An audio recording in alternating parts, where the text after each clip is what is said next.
Call to order the Board of Mayor and Aldermen for June the 10th.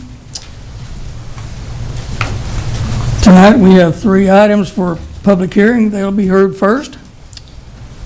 So those items are a public hearing on ordinance number 1632, adopting the annual budget and the tax rate for the fiscal year beginning July the 1st, 2024, and ending June the 30th, 2025, for passage on the second of 3 readings.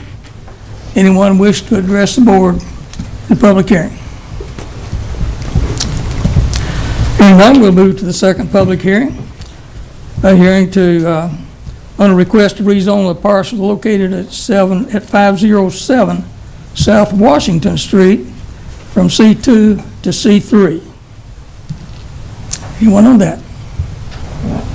Hearing none, we'll move to the third public hearing.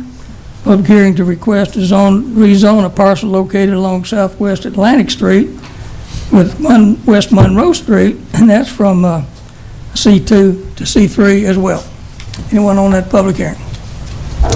Not, we'll close the public hearing. And this time I'll call to order the Board of Mayor and Aldermen and ask Ms. Reverend Shelby Shields if she would please bring us the invocation and follow that with the Pledge of Allegiance. Please stand. Let us pray. Lord, lift up our city of Tullahoma today. We pray for our mayor, our aldermen, our police chief, our brave officers, and those who fight our fires. Lord, we pray for all who serve this wonderful town. Strengthen each leader and wisdom, and give us grace for the heavy burdens that each carries. May they manage their teams and projects with love and your grace, O Lord. May they manage and keep their hearts pure and all eyes turned toward your face as they work in the best interest of the people that are called to serve this great city. And all of God's people said, Amen. I pledge allegiance to the flag of the United States of America and to the republic for which it stands, one nation under God, indivisible, with liberty and justice for all. Thank you, Reverend Shields.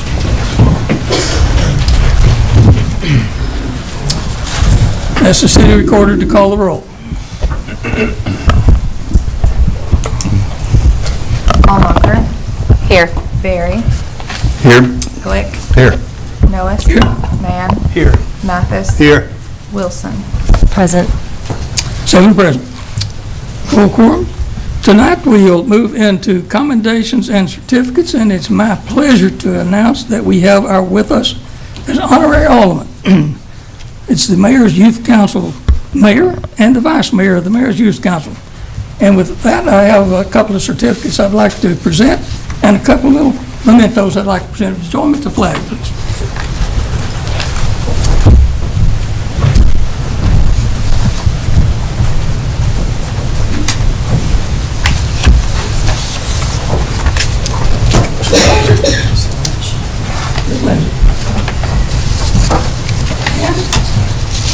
A little memento. Ready? And Berlin. Thank you.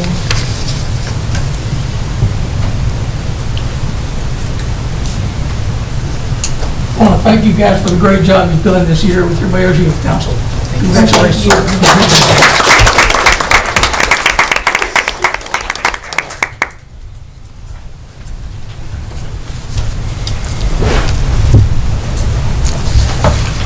With that, we'll open the floor to comments from citizens, and I'd ask that if there are those here who wish to address the board for the appointments to the airport board, if you would hold your presentation until last, and I'll ask any other comments from citizens to come first. So at this time, you'll be asked to speak for up to 3 minutes on anything that's under the purview of the board. Speak into the microphone and state your name and address.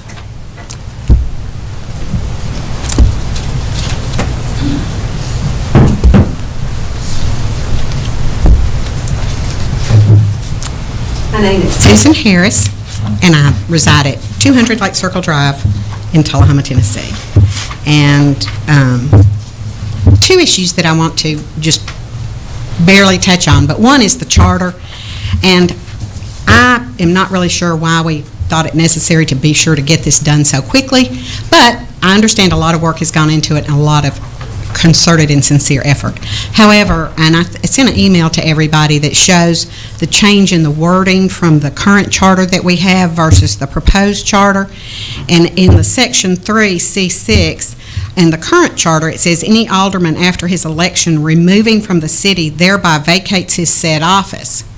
Now, the changed and the charter that has been changed that we're to approve tonight, for y'all approval tonight, that has been changed to, which to me doesn't make any sense. It says any alderman after his/her election removing the alderman from the board thereby vacates his or her office. So I think there's a typo there. I think maybe cut and paste or just somebody got on the wrong line. But that is in the current charter that's under for approval tonight, and I would hope that y'all would take the time to correct this, because that eliminates any necessity for a board member to stay within the residency of the city of Tullahoma as a resident, however that's defined. But that, we don't have any other requirement in there that says you have to maintain residency during your serving your term.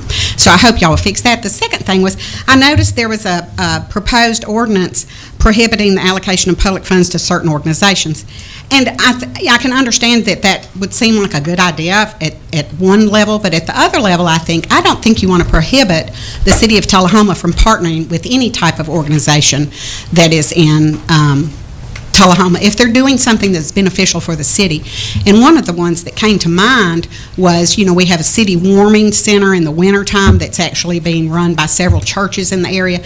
So to me, if a church was to all of a sudden, take it upon themselves to come up with a wonderful solution to help with homelessness, I wouldn't want the city to be prohibited from participating in that project simply because it was being led by a church. The same thing with a for-profit organization. You might have a for-profit company that's going to bring in a project or want to do something for the city of Tullahoma or for the citizens of Tullahoma, and I don't think you'd want to prohibit the city of Tullahoma from being able to participate financially in that if it was for the best of the city. So basically, I think we trust y'all to make the best decisions for the citizens based on what you come up specifically before you every month or 2 weeks, and I think it would be wise to trust your successors to do the same. So I would kind of hope that y'all would rethink or look closely at that proposed ordinance. Thank you. Thank you, Ms. Harris. Next.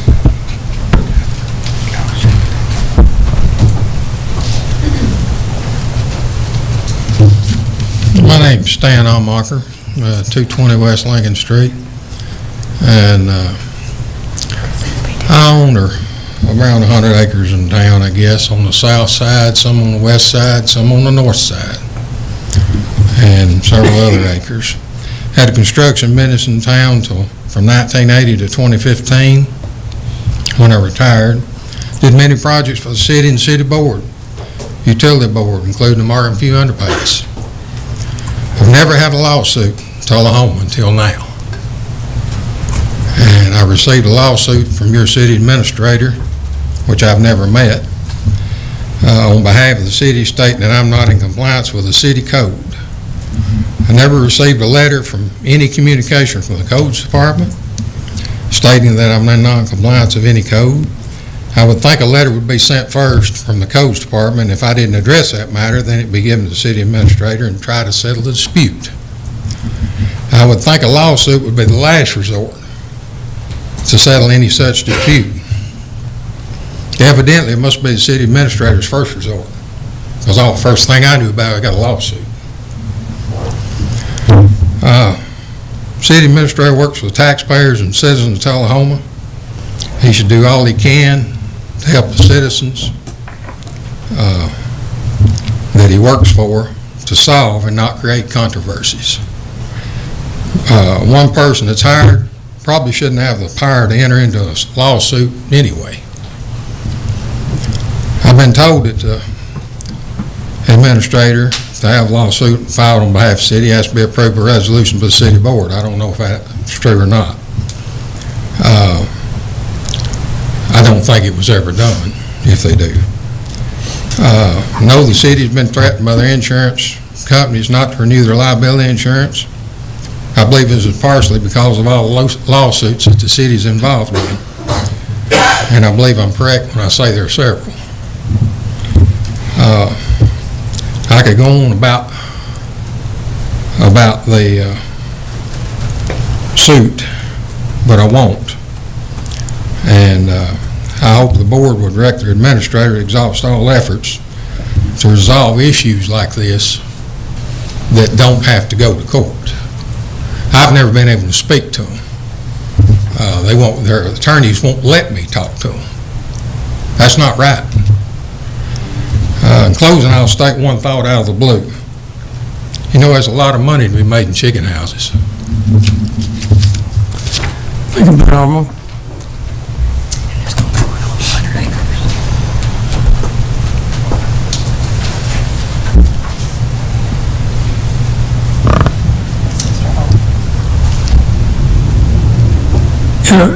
Okay, are there those here that wish to address the board regarding the appointment to the airport board? Just come to the microphone, state your name and address, and state your case. Yes, my name's Brad Holt. I live at 101 Garland Crest Court South in Tullahoma. And I'm a lifetime airplane fanatic, so when I was offered the opportunity to join the airport board, I thought it'd be a great opportunity to serve both the community and live out one of my passions. So that's my case. Thank you, Mr. Hope, appreciate it. See, we speak appointment to the airport board. I know that the board did receive an email from Mr. Tom Gillard indicating he would desire to be on the board and why he could not be here tonight, so you have that in your email. Are there any other comments from the citizens? Seeing none, we'll close the comments from citizens and move into the approval of the agenda. We get a motion? Motion from Mathis, seconded by Barry. Mr. Barry, you wish to address the agenda? Yep. There's no objection. I'm asked that we move the item number 6, the ordinance concerning the budget, till after new business. And the reason I ask is because there's a couple items on the agenda that, depending on how the board decides to go, will kind of dictate conversations on the agenda and some different motions that I may or may not make on the agenda. Move to where? To after new business, after item number 24, 5. Last item. Last item, yep. Good.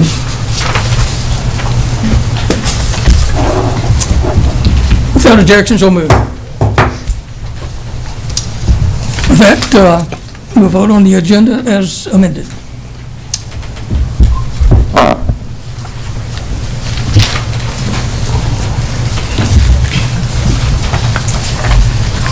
That's approved, 7-0. With the agenda, we'll move to reports from the Alderman. Mr. Perry, seems like you're warmed up. Just open us up. Thank you, Mayor. I have no comments. No report, thank you. I have no report, Mayor. Mr. Mathis? No report, Mayor. Mr. Mann? No report. And Mr. Wilson? No report, Mr. Mayor. And Ms. Allmark? No report. Well, I'll take your time. I'll take everyone's time. Just kidding. I will just report to the airport board meeting. Had the Tennessee Valley Public Power Association conference I attended, and Memorial Day at History Park. It was a very good ceremony. TUA board meeting and a Tennessee Valley Quarter meeting in Nashville last week, which were all very interesting, informative. With that, I will also announce there is a vacancy on the Tullahoma Housing Authority. So with that, we'll leave that open for another month till we have some applicants apply. So with that, we'll move this to the honorary alderman. I'll start with you, Mr. Lindsay. Edie, you have a report? Yes. I would like to just start by talking about all the things that we have done this year. So I would like to start with the Imagination Station cleanup, which took place quite early in the school year. It was about a 4-hour activity. It was a lot of mulch laying, everything. We did have like 10 people show up. So that one was, I would say, successful. We most recently did the Whitney Tuck Memorial Cleanup at the high school, in which we were very, very generously donated a lot of stuff from Lowe's, like I would say about $500 worth of plants and things that our forestry leader and our Parks and Recs leader had recommended that we plant there. So we have amazing, beautiful butterfly bushes growing there now, as well as some azaleas and etc. And I would like to say that we are now working on getting a plaque to remember Kiara Parker, who passed away her sophomore year of high school and would have graduated this year. So there is one bed that has not been dedicated to anybody. So I'm looking in putting our funds in getting a plaque for her that will last us a long time. So it's not going to be something to constantly update. And also for Whitney Tuck, there is a little bit of rotting on the back of his. So I was also going to look into getting that updated, and I will give it to Brady. Alderman Welch. So I'm Brady Welch, served as the mayor of Mayor's Youth Council this past year, and we did not have much of a club, much of a group this past year before I took the position as mayor. So I kind of wanted to restart the club this year, and when I did, I had 2 goals in mind. One was to learn about city government and how the city is run, and the second one was to offer the youth of Tullahoma an opportunity to serve their community. So throughout this school year, we have done a number of activities, including some of the ones that Lindsay listed, and I think that both of those goals were reached, and I'm very excited to see what Lindsay does this next year, as she was elected to be the next mayor for this next school year period. So going off of what she was talking about, we participated in a few field trips. We went as a group, the Mayor's Youth Council, to tour some of the different departments that Tullahoma has. So we got to tour the police department, the fire department, and the airport. All 3 of them were extremely informational. I think I can speak on behalf of everyone in Mayor's Youth Council that we learned a lot from all 3 of those places. There's a lot more that goes into those departments than we might think. There's a lot that goes on, and they sacrifice a lot for our community. So it was really interesting to see those things. To end this school year, we had a huge job shadowing day event. It was a lot of fun. I reached out to a bunch of different department heads with the city of Tullahoma, as well as some people that worked here in the Tullahoma Municipal Building. And we split off into groups and went to go job shadow a bunch of different individuals all across Tullahoma for the morning of this day. And then we all met back during lunch, and we had a little mock board meeting where all the students got to take the positions of some of the aldermen and the city recorder and the mayor, and we all got to act out our own little board meeting. It was a lot of fun. And I really just want to take this opportunity to thank some of the individuals that have helped us out this year. Like Robin Morrison and Emma Cook, couldn't have done it without y'all. Y'all helped me so much, as well as City Administrator Jason Quick, also a huge help. And everybody on the Board of Mayor and Aldermen. This was founded because of you guys. We want to learn more about what y'all do. We want to hopefully one day be in y'all's positions. So just thank you for this opportunity we've been given this year, and I can't wait to see where Lindsay takes it next year. Thank you. Thank you for your reports, and what a great job your Mayor's Youth Council has done this year, and thank you for your leadership. All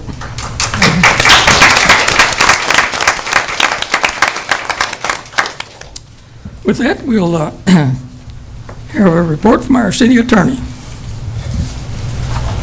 I was out of town last week, but I did have my law partner, Brittany Hoskins, work with Mr. Quick and other people here in the administration for matters that came up. Before I left, I did review the charter that the state sent to us that had been enacted by the legislature and signed by the governor, and made a list of the things that I noted therein for the committee to review while I was gone, and I assume that they did meet, and they did go over the information that I provided to them, as well as made their own examination of the charter itself. There were 3 or 4 things that the state changed after we presented to them the document that they said was satisfactory to them. So 2 or 3 of them were kind of confusing, like the one that Ms. Harris just pointed out a minute ago. I didn't see anything that was fatal to the charter, but there were some changes that were made there apparently arbitrarily that we didn't have any input into. But other than that, I think it's satisfactory.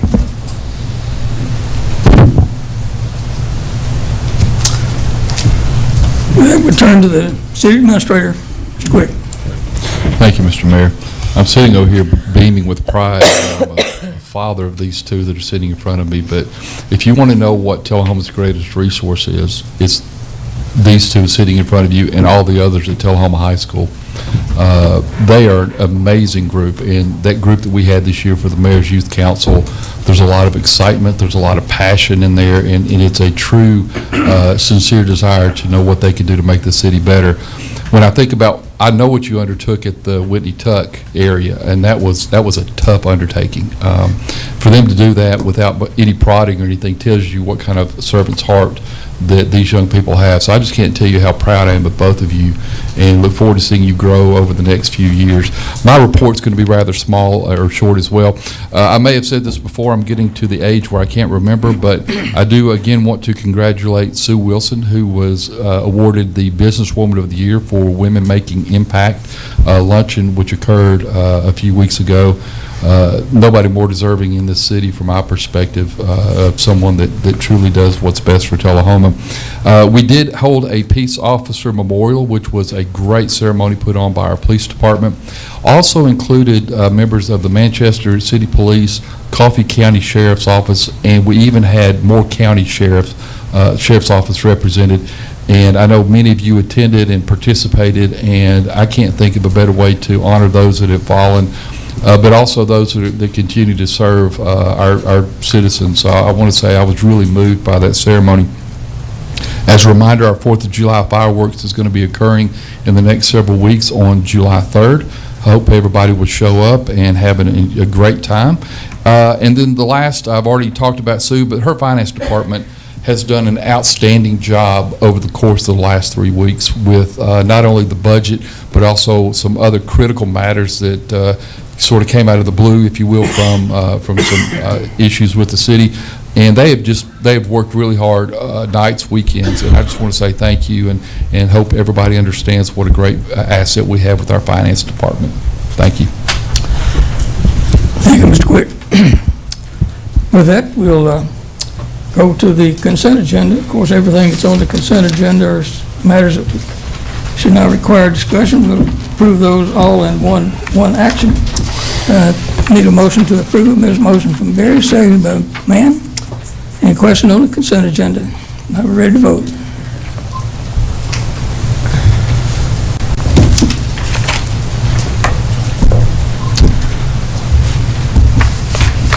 Mr. Mayor, I abstain because I was not present for those meetings.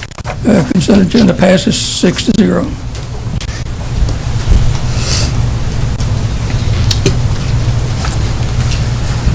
Moving into unfinished business, we have ordinances. We're heard under the ordinance is an ordinance to amend the zoning map of the Tullahoma, Tennessee, is set forth in the municipal code to rezone parcel located along East Warren and South Anderson Street from C2 to C3 for passage on second and final reading. The motion from Barry, second by Mann. Any discussion? Ready to vote.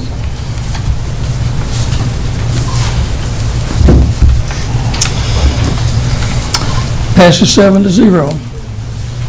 Order number 1611, ordinance to amend Chapter 2 of the Building Code. This is by substituting an approved alternative for the State Fire Marshal for aircraft hangars for all separators requirement. This is for passage on the second and final reading. A motion from Quick and seconded by Barry. Question on the all separators for hangars. Not ready to vote.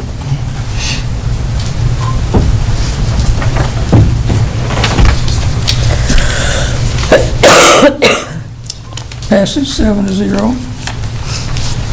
Item number 6, we're moving to item 24. And this is the old business. We move into new business.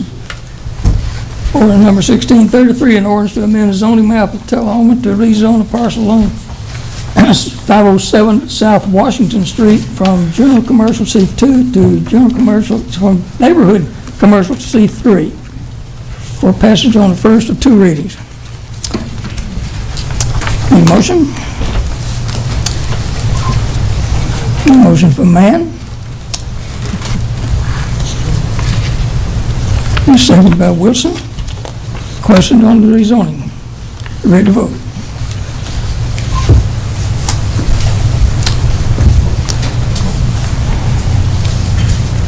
Passes 7-0. Ordinance number 1634, an ordinance to amend the zoning map of the city of Tullahoma to rezone a parcel located along southwest Atlantic Street with West Monroe Street from C2 to C3.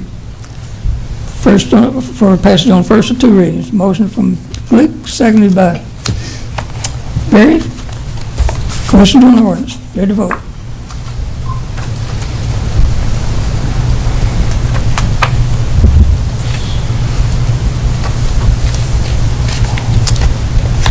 This is 7-0. Ordinance number 1635, an ordinance to amend Title 11, Chapter 6 of miscellaneous by adding Section 615, unlawful solicitations. Passage on the first 2 readings, detailed that on page 111. Your motion? Motion by Barry, seconded by Mathis. And Mr. Barry, I believe that's your chair to introduce the motion. Yes, Mayor, this is just a simple ordinance that kind of helps clean up some of the soliciting that we have going on. You can't go into some of the gas stations or stores without getting harassed or in the parking lots. And this, we don't really have anything in our ordinances to kind of handle some of these cases right now. And so this just kind of takes that and puts it into an ordinance, and it really talks more about things that are in an aggressive manner, our general solicitation, anything that's false or misleading, and that's the gist. Alderman Mocker, you're recognized. I think this is gross overreach of what our city board should be doing. Fine for city parks, fine for any type of city-owned land. You, as a city board, city administrator, it is not our place to regulate private-owned businesses, private-owned land. We do not need to tell them who can solicit, who can't solicit, what's appropriate for those locations. And what this is doing, and we're going to end up in another lawsuit if we were to keep going down this road, if we continue to try to place these generalized restrictions on things that could get into areas like freedom of speech, needs to say specifically that this is only for city-owned property, because I am not in support of anything that places restrictions on businesses or non-governmentally owned land. It's not our place to do. Alderman Berry, you recognize? Yeah, I think that Ms. Almacher didn't read the ordinance because it does not restrict. What I would not want to do is say the Salvation Army standing outside of Walmart, or if they want to do it, this ordinance does not prohibit that. If somebody gives you permission to do this on your private property, you can do this on your private property. What this does keep from doing is people randomly walking out in your alleyways or on the street corners, or places where it's not permission, running out to your vehicle when you're stopped begging for money, or those are the things that this ordinance addresses. It does not address if I ask you to come even stand out in my driveway and solicit money. Those things are not. We're not controlling those things, because I agree with you. We don't have the right or the authority to do that. Any further comments? No further comments, we're ready to vote.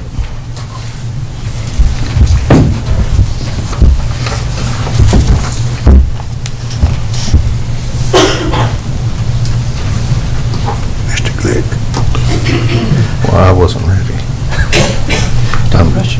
I just wanted to be sure that this wasn't limited to, if you were invited on a property to, if you were invited by or approved by a property owner to solicit on their property, this is not prohibiting any of that. We can't control it unless it's a gross violation of the law. Right. So it's a process. It passes 6-0, 6-1. Next item is ordinance number 1636, an ordinance prohibiting the city of Tullahoma from donating, contributing to, or allocating funds to certain organizations. This is for passage on the first of two readings. Details of that are on page 118. Need a motion? Motion from Barry. Second by Mathis. And Alderman Barry, I believe this is one you can introduce again. Yes, this is, again, just kind of codifying something that already exists. So when we look at nonprofit allocations and those pieces already, a requirement is we can't do for-profit organizations, we can't do religious or politically affiliated organizations. And I understand Ms. Harris's point, and I do, what this does add, one that is not in there, is anything that's covered under Tennessee and Code Annotated 751-1401, which is the adult-oriented businesses clause. And so what we're really just doing is adding this in here, saying, hey, the city of Tullahoma is not going to donate money to any organization that is doing adult cabarets, adult motion pictures, theaters, any shows, exhibitions, performances, or presentations. We can't stop you from doing those things, and we don't want to, because it is your constitutional right to do those things if you want. But the city of Tullahoma should not be, in my belief, because it does violate state law, should not be allocating money to organizations that participate in those, because it is a violation of state law for them to be doing it. Any questions? Any debate? Any comments? Alderman Longmarker, you're up first. This would preclude TIFs then, because tax increment financing is essentially giving money to nonprofit businesses. I mean, giving money to for-profit commercial businesses. You pass this, I'm fine with it, but, because I don't think TIFs are appropriate either, but to me, it is so broad in its scope, then you would be precluding any sort of TIF. Alderman Glick. I think some of the concerns were about donating money to a for-profit business, but, and the TIF may be considered that as well as more of a partnership rather than just a donation. It's a partnership between the city and a business to grow the city and add area. So It says contribution or allocation of public funds. So it would be a contribution and an allocation. Not to interrupt you, but I'm just saying, the way it's written. Yeah. Right, and that was what I was concerned about the other, is just the language. And I think the sentiment behind it, and I just want to make sure that the language is legal and actually passing what we intend to pass. Have you... This was vetted by our attorney. Oh, it was, okay. It makes me feel so If I much may, better. Alderman Wilson, you're recognized. I actually was going to refer to the city attorney and see what his thought about that is.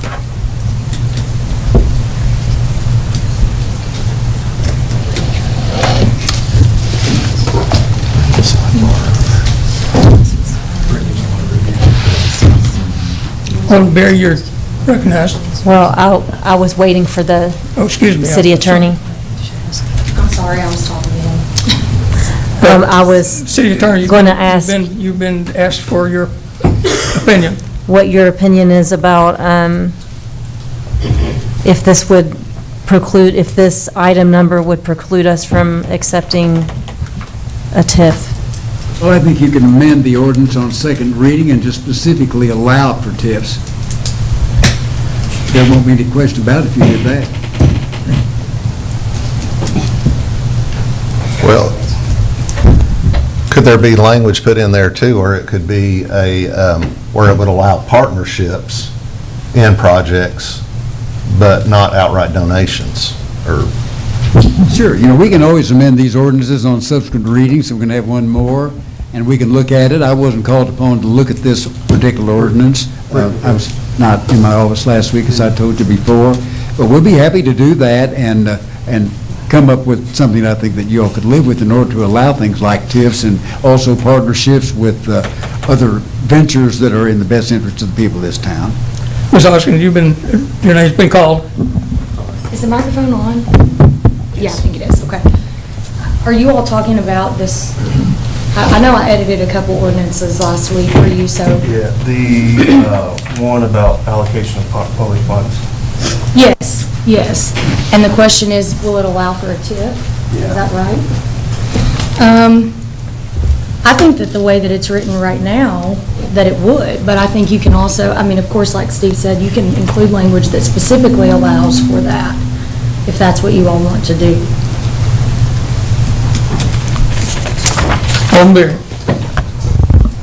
So the TIF is covered in a different section under Tennessee Code Annotated, and the TIF is specifically allowed by Tennessee state law. So I think that is an exclusion.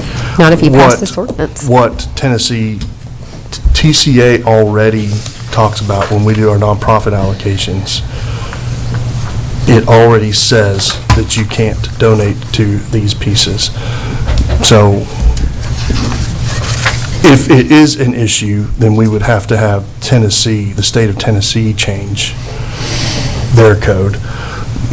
It's also not an out, but I'm open to if somebody wants to specifically say, or, I'd rather wait till the occasion arises, and if the occasion arises, then you change the ordinance at that time versus kind of leaving it open and broad. But what I did here is I took what was already in TCA code, and I kind of put it all into one and added the adult entertainment in here. Alderman Lawmacher, you recognized. Yeah, so Tennessee Code Annotated allows for municipalities to opt into tax increment financing, but the municipalities then have the choice in the way they write their charter and how they draft their ordinances or their resolutions, whether or not they choose to allow for such contributions or allocations.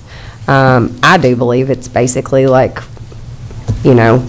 for-profit promotion of certain corporate businesses, and there are others in the community, other things in our community that we could spend the dollars on that would be more worthy, personally. But I'm just one vote, and it's my understanding that there are multiple people on this board who do support tax increment financing. Where you would come into an issue is a group of citizens could potentially file a lawsuit. You pass this, and then you subsequently pass a TIF. Avoid the controversy head on. If you want to allow for a TIF, add it into this before you pass it. I cannot vote in good conscience for this, but again. I'd like to make a motion that under Section 1, Item 1, for-profit organizations, we say any organization that is operated for profit with the exception of TIFs. Is that good enough?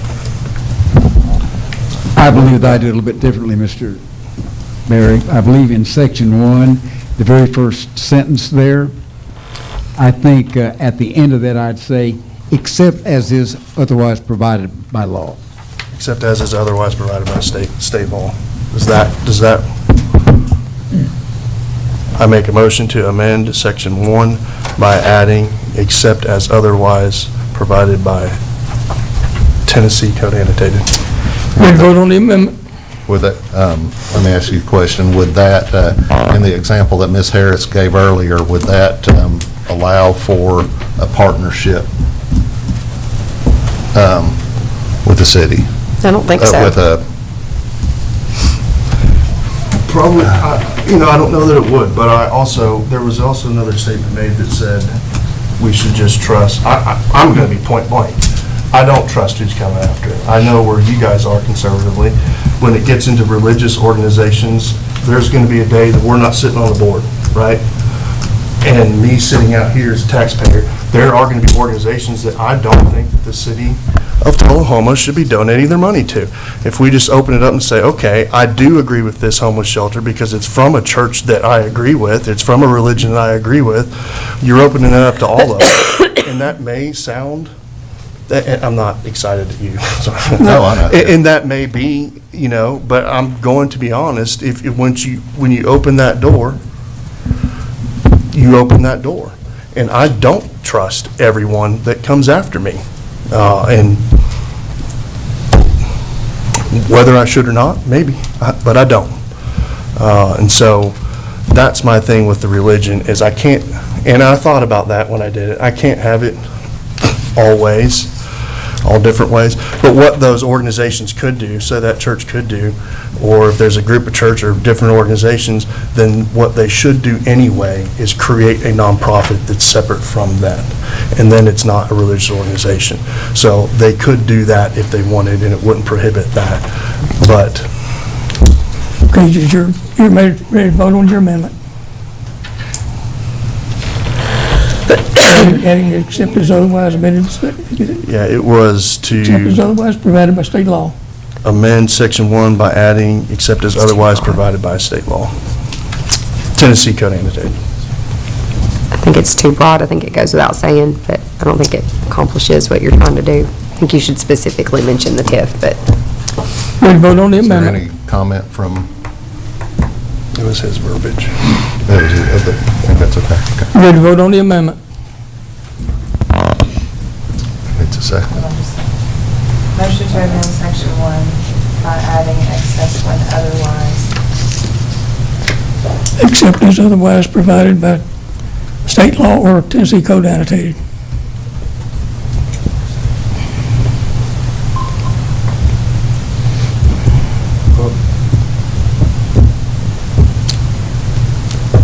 Ready to vote on the amendment? Was it seconded? No, it has to have a second. Okay. No, you got a second. Second for the get to vote.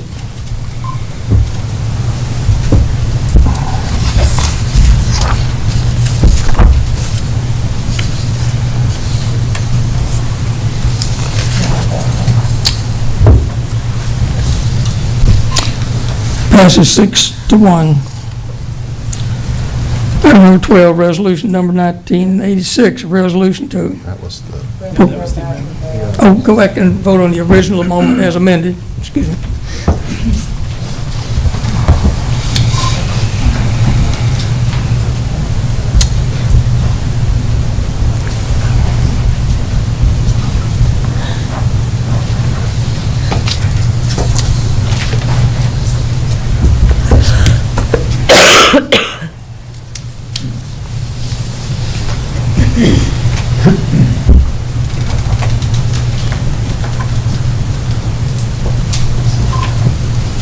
Ready to vote on the original motion as amended.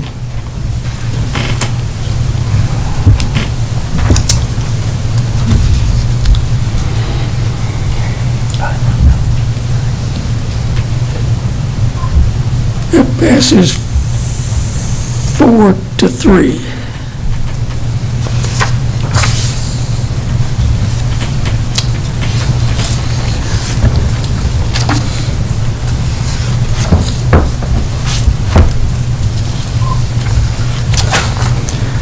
Item number 12, resolution 1986, a resolution to proclaim approval of a private act to amend the charter of the city of Tullahoma by enacting an entirely new charter effective July the 1st, 2024, Charter starts on page 124.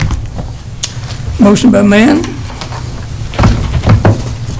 Second by Mathis. Well, Mann, you can introduce the motion.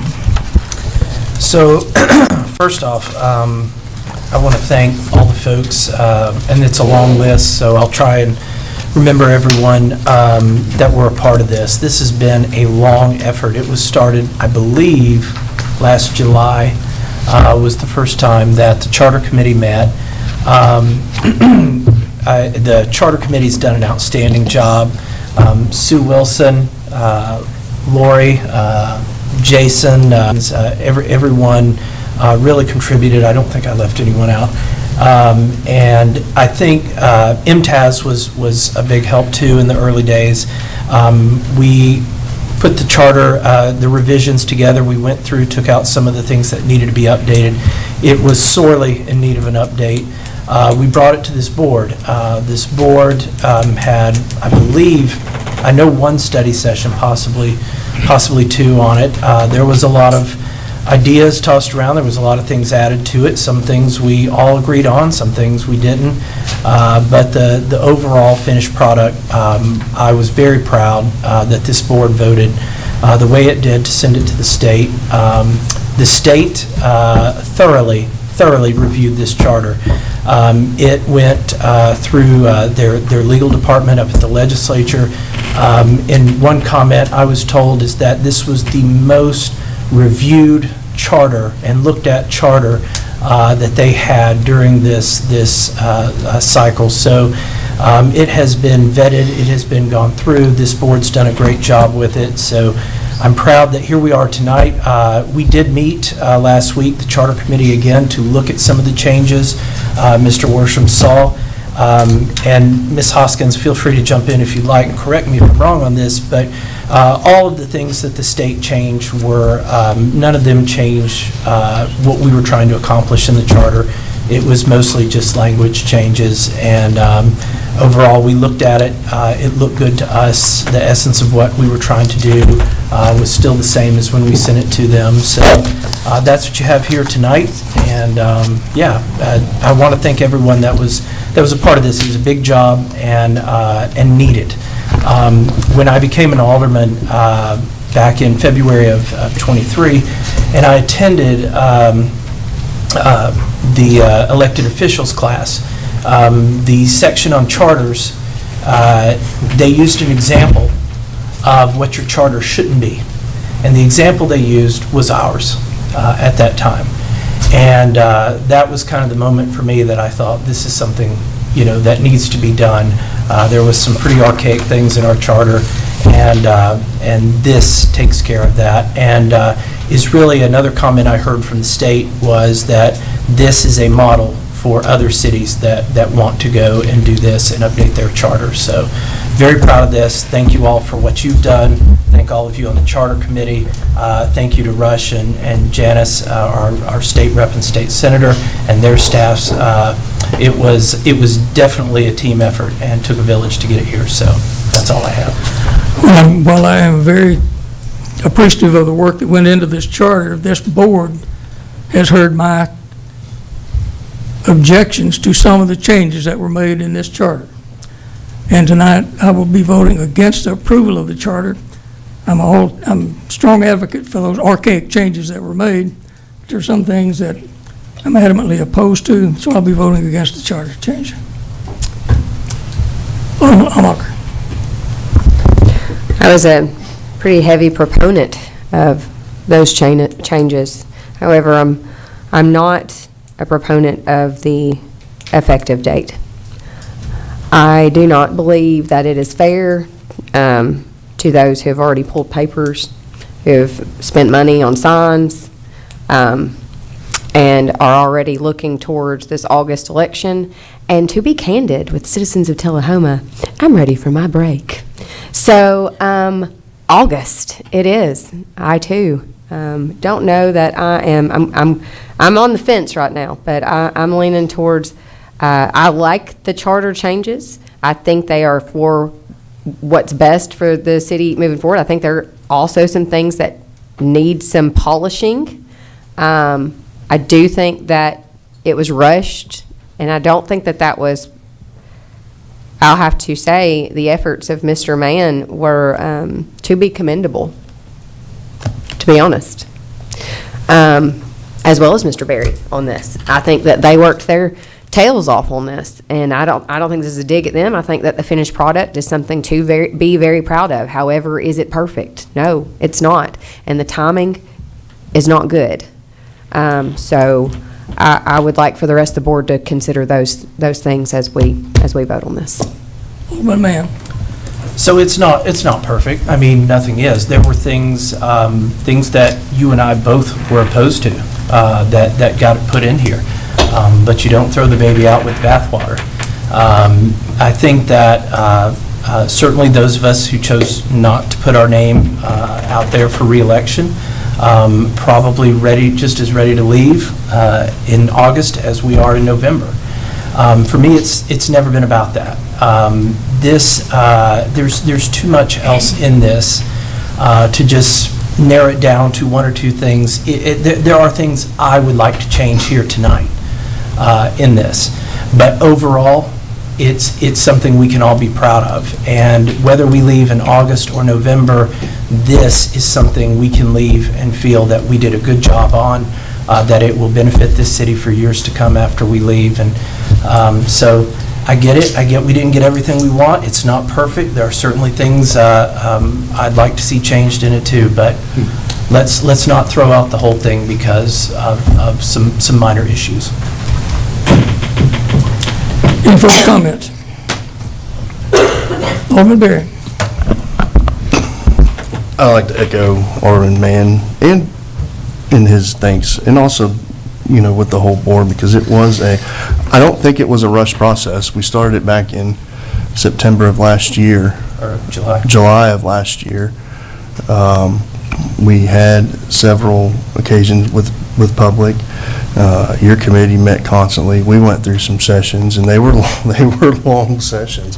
And I agree, we didn't all, there's some things in here that I ended up voting to amend on that I didn't necessarily agree with, but when it comes to the charter, I think that it was an occasion where we all compromised. And I think what we're supposed to do as a board is you don't get everything that you want, but you find some common ground, and I think that we did that throughout this process, and I'm proud of that.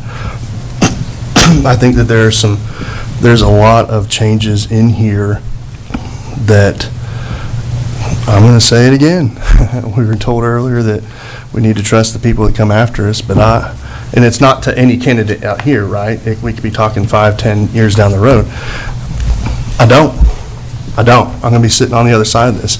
I've been on this board for 5 years, and there are things in this charter that, hampered us as aldermen, and I feel kind of took the aldermen's, made us limp, right?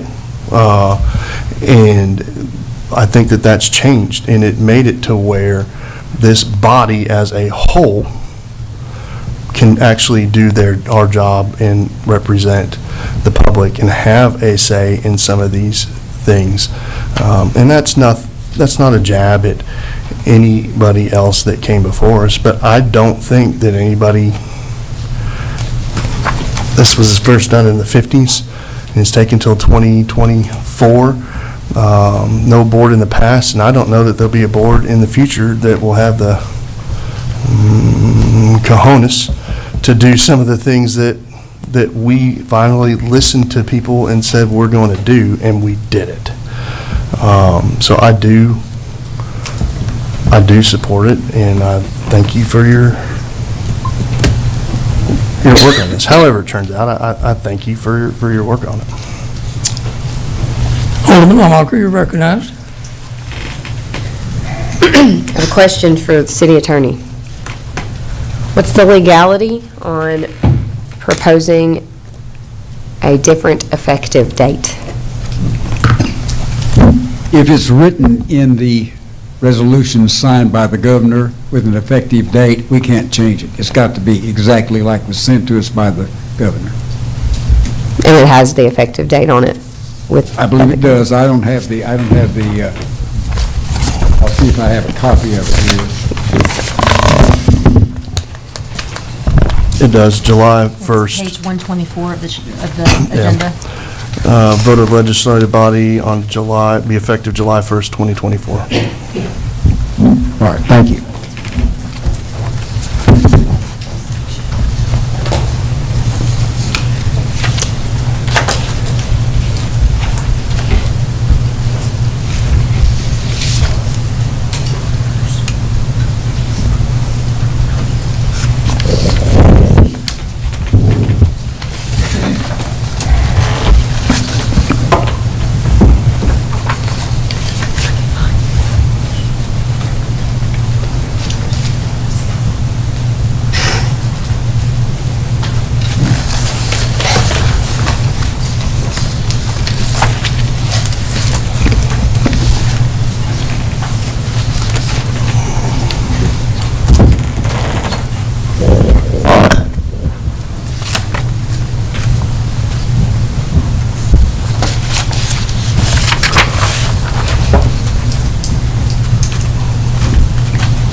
One more comment.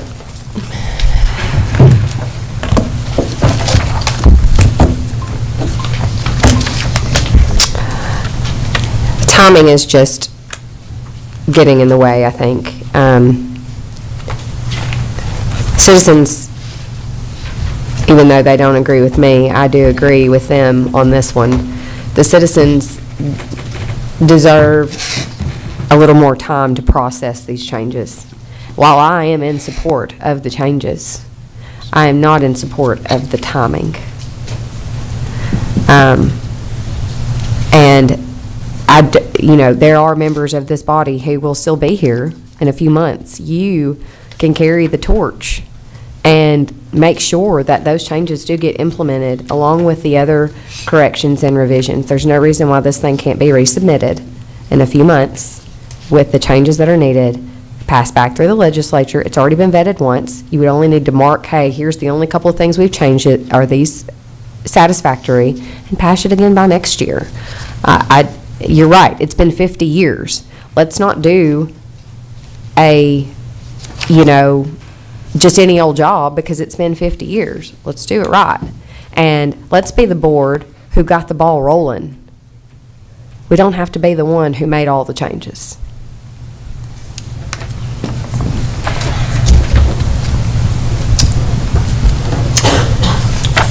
Okay, we're ready to vote. I will point out that in section 4, it says this action will have no effect unless it's approved by a 2/3 vote of the legislative body. That requires a five vote approval. So no other comments, we're ready to vote.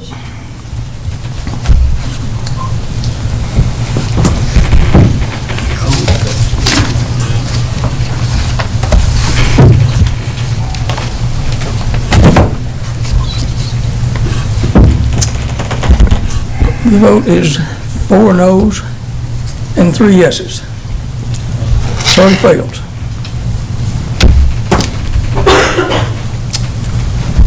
A 4-3 vote fail.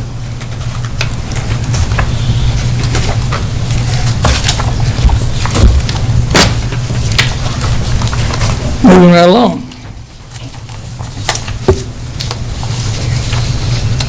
Resolution number 1987, a resolution to amend the City of Tullahoma's FY24 operating budget.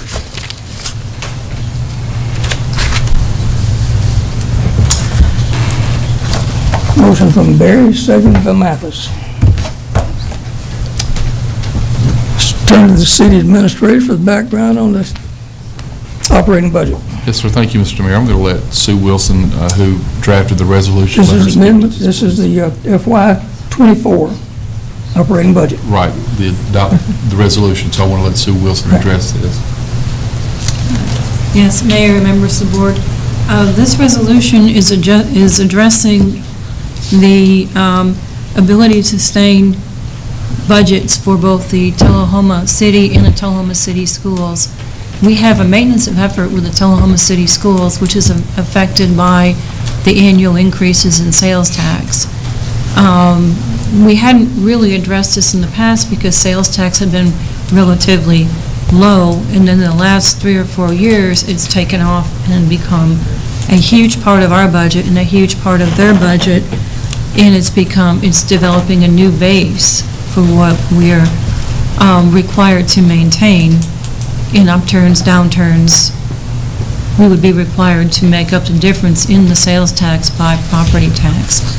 What this amendment does is it amends this year's budget to basically capture that sales tax at the level, and the property tax at the level of last year's actual. So that you then have the option of using any additional funds towards something the board may deem appropriate, be it infrastructure, be it saving it toward capital projects for the school, but you are not building it into the maintenance of effort where it becomes locked. And that's the intent of this. Thank you, Ms. Wilson. Okay, Ms. Wilson. Thanks, Mayor. So there's a way that we can add that in for this, to this budget that we're passing right now?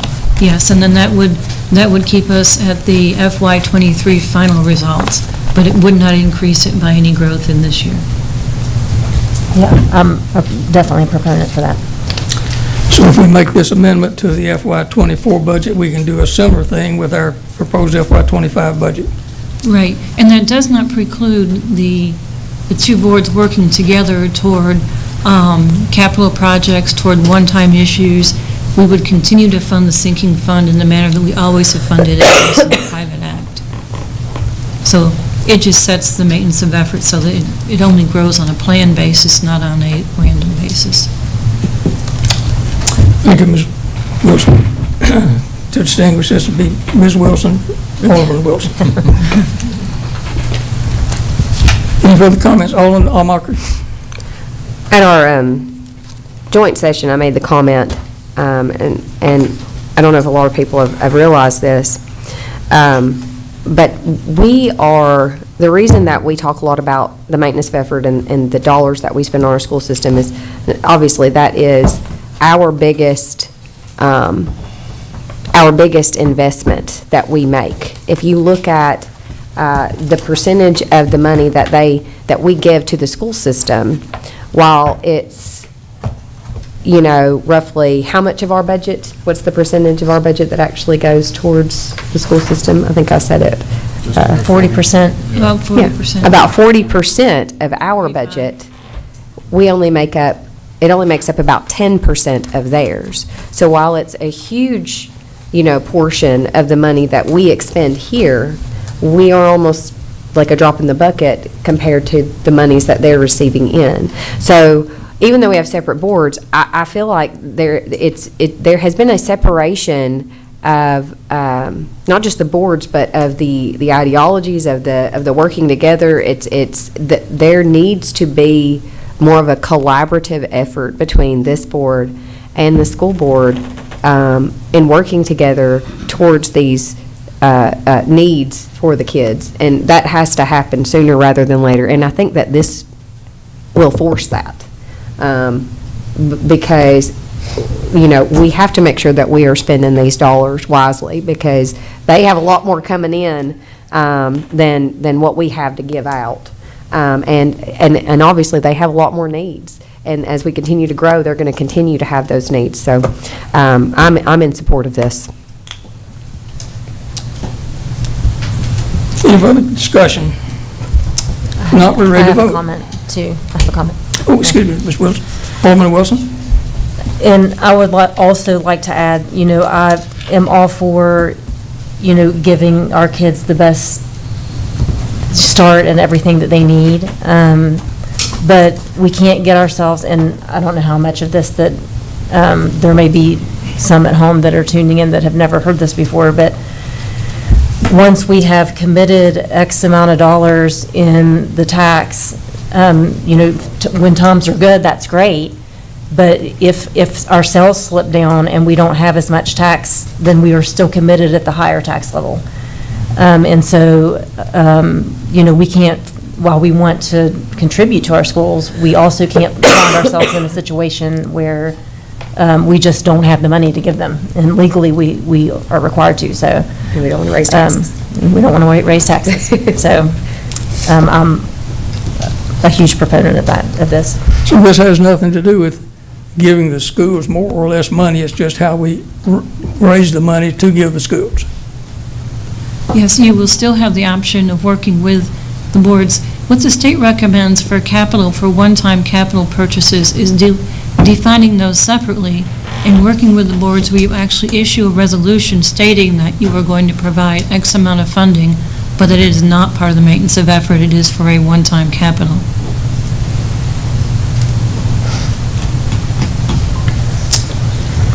Any further discussion? Now we're ready to vote.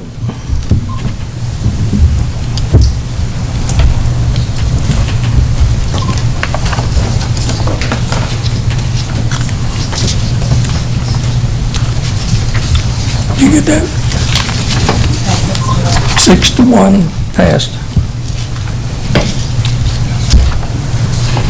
Item number 2473, a request from the city administrator to renew the contract with the Department of the Navy, the Navy History and Heritage Command, and the city of Tullahoma for the loan of the U.S. Navy and the U.S. ship's bell, and authorize the mayor to sign the contract. Need a motion? Motion from Barry, second by Mann. City administrator recognized. Thank you, Mr. Mayor. As many of you have seen, we have the USS Tullahoma Navy Bell in our front conference room. And it's one that we get to enjoy, but also citizens who come in and use that conference room also get to see that. USS Tullahoma was commissioned and in action in 1863. So we have had a contract with this organization for quite some time. It's basically a renewal. In looking at the renewal, which is part of your agenda packet, I've gone through to make sure that we're meeting those requirements, to make sure that we're securing that as needed, all the way down to the temperature controls and those types of things, what it can and can't be used for. So this is basically just asking for a renewal of the same agreement that we've had over the past several years with this organization. Any question?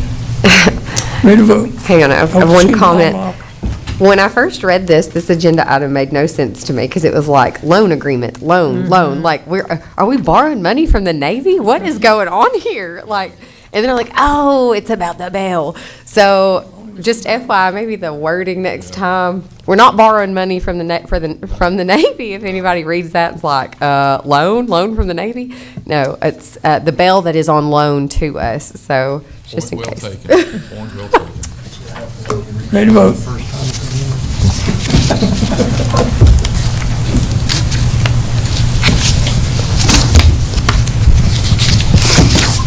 Passes 7-0. Item number 2474, a request from the city administrator to nominate and appoint a qualified applicant to the Tullahoma Airport Authority Board to fill an unexpired term ending February the 26th, 2027. This is unexpired term of Paul Sirks, who passed away recently. We've heard from one candidate who was here tonight, and you all received emails from Mr. Tom Gillard expressing his desire to serve on the board and his qualifications. So at this time, accept nominations.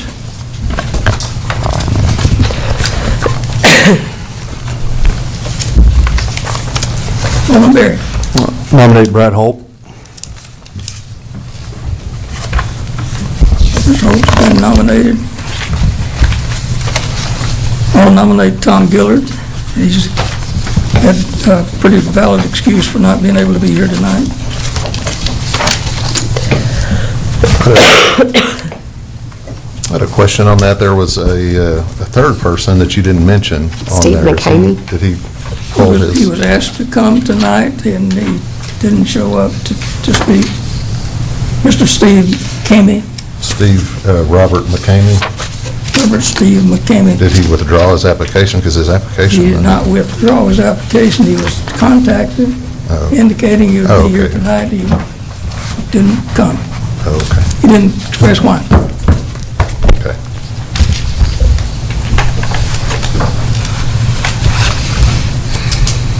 Any further nominations? If not, we'll pass out a ballot. We got ballots.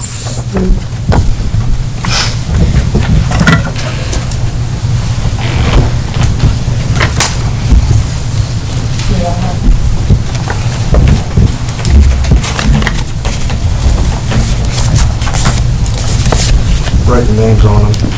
Oh, did you write your name on it? Yeah, I did. Oh, okay.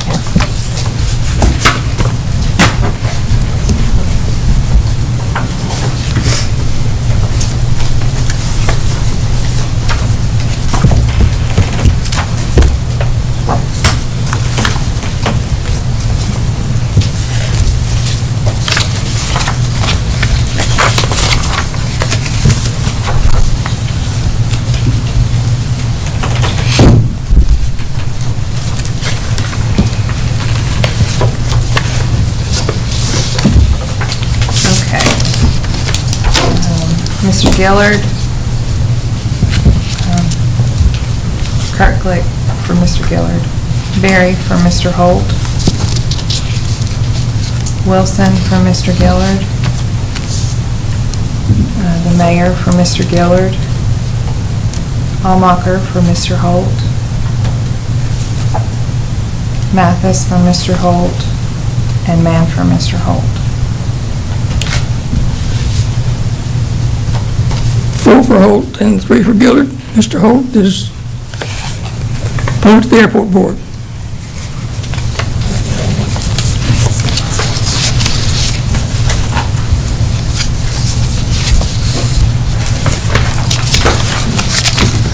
Moving on to item number 16, item number 2475, a request from city administrator to approve the annual renewal memorandum of understanding to permit the Tennessee Corrections Academy to use the city of Tullahoma's community centers as temporary emergency centers. Got a motion from Ms. Almacher, Alderman Almacher? 1 second, get it on the floor. Ready to vote? Let's just go to the city administrator, ready to vote.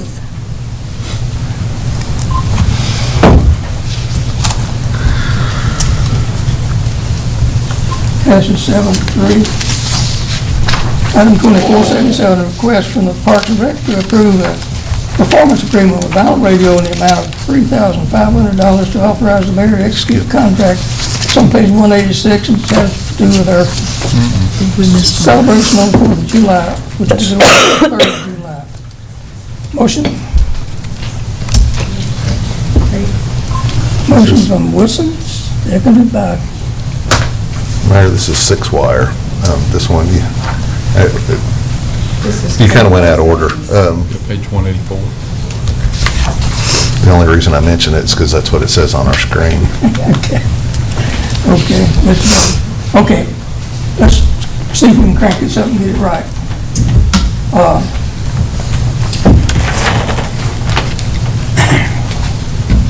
Item number 2476, a request from Parks and Rec to approve a performance agreement with 6-wire in the amount of $7,500 for the performance for Independence Day celebration, authorizing the mayor to execute the contract. City Administrator, you want to bring that? We need a motion. We've got a motion from Glegg, a second by Alderman Wilson. Our Parks and Rec Director. 6-wire is the performer for the 4th of July. They've been there about 5 years in a row now.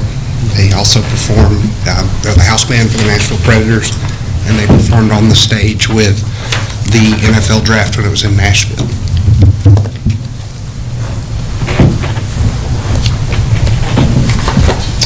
Okay, we got a motion from Glegg and a second by Alderman Wilson.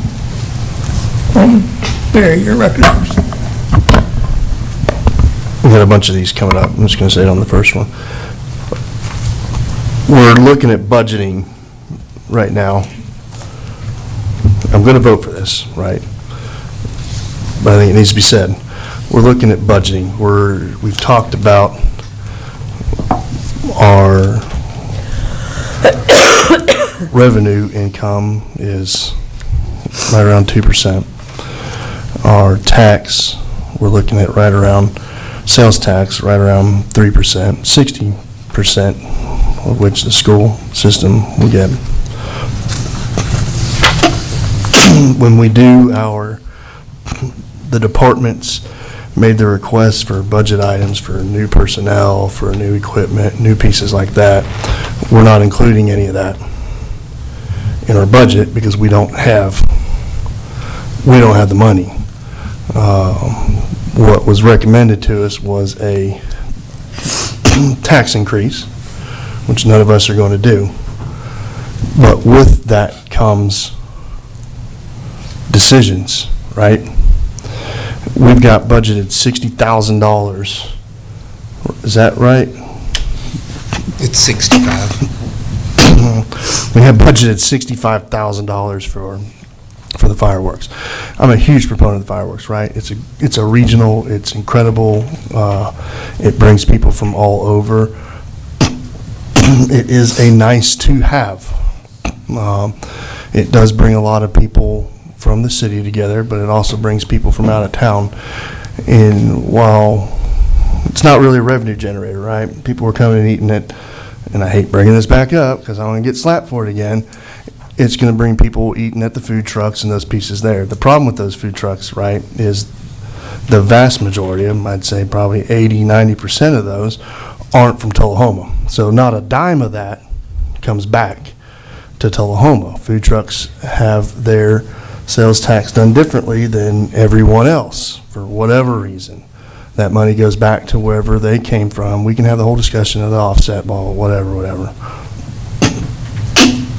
I'm not saying let's cut fireworks, but we used to do a good job of fundraising to help offset some of these costs. I think $65,000 is a little insane. I understand costs, and that's not a knock on anybody. But we're in this, and we're going to have some of these conversations later about the budget where we've got to make these choices. And so what I would like to know is what is our plan for fundraising to offset these costs? What's our target amount that we're trying to get? Who's in charge of it? How are we going to do it to get this down from 65,000 to, I don't know what an acceptable amount is, but, I'd love to see half of that knocked off. And so I guess that's a question to you. What is our plan to? I would agree. One of the things that I think is a really strong opportunity for us is because of the popularity of the fireworks celebration, it is an opportunity for a regional, local company to come in and be maybe the headline sponsor. And so we have gold, silver, and bronze memberships, but I really believe that, in fact, I just had this conversation with Emma Cook, our community engagement officer. I believe there are those out there that could take advantage of being the headliner, so to speak, of the support of the fireworks. With that said, I feel very comfortable. I don't feel comfortable giving you an answer on what that fundraising number would be. I know what I have in my head, and I think based on Ms. Cook's reaction, it was pretty strong that a lot of this should be funded by sponsorship. Half, I think that's more than doable, and that's something that I would like for us to shoot for next year. Or this year. This year. We are doing that This now. year. We have $5,800. We have $5,000 already committed from one of our beer distributors. We are expecting another $5,000, not included in this $5,800. We're expecting another $5,000 from another distributor. Vanderbilt Hospital has been involved, and then First Bank has been involved. We do have some calls that basically, and unfortunately, some of these organizations have to run it through a chain of command, and kind of like we have to wait for them to sign off on it, but we do have those out there right now. So I can guarantee you, we have 5,800 of it covered. I feel more comfortable that we could have up to 20 of it before the first firecracker goes off on the 3rd. Can we set a goal for 20? We currently have budgeted, in this budget, we have budgeted for 25,000 because that has happened. We have a precedent, we have done that before. So does that? 30. Yeah, so can we do 30? So does that mean, does that 65,000 include that budgeted 25? So if we don't hit that 25, does that money go into that 60? So it could potentially cost us $85,000? No. No. 65 is our, no. 65 is the total cost. We have 25 budgeted. If we could get 40, then that kind of makes us whole, I guess, if you will. And so then we would break even on that. I can assure you that we were going to do everything we can to go and get more sponsorship dollars.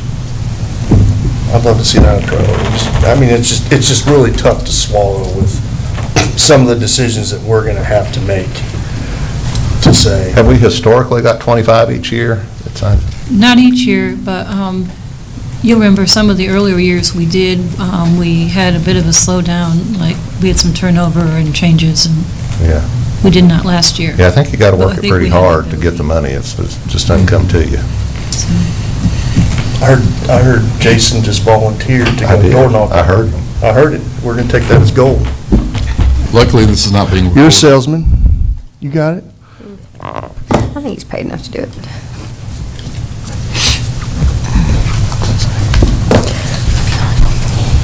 Okay. Item number 2476 for Six Fire. Ready to vote.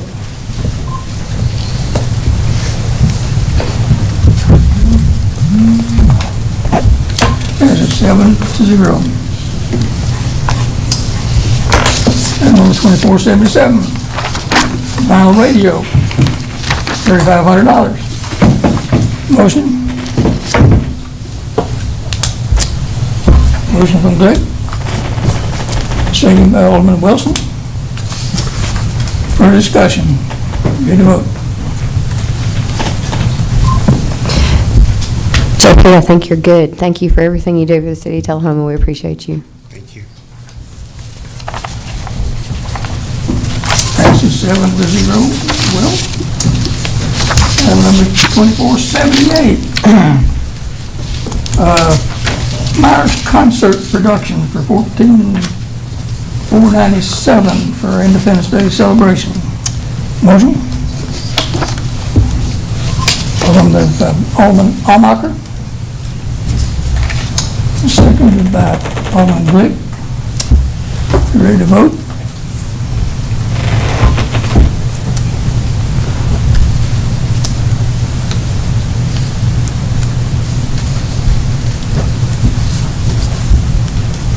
Passes 7-0 as well. Item number 2479.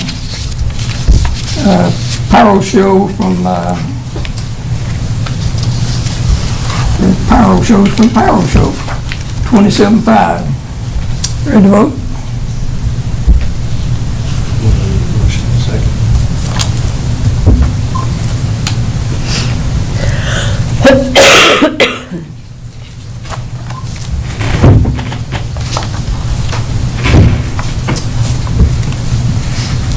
And that passes 7-0 as well.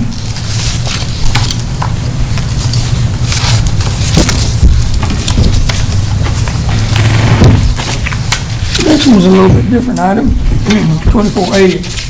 A request from the Parks and Rec to approve funding to replace a portion of the KHS main sewer that flows through Driver Stadium and authorize the mayor to execute pertinent documents.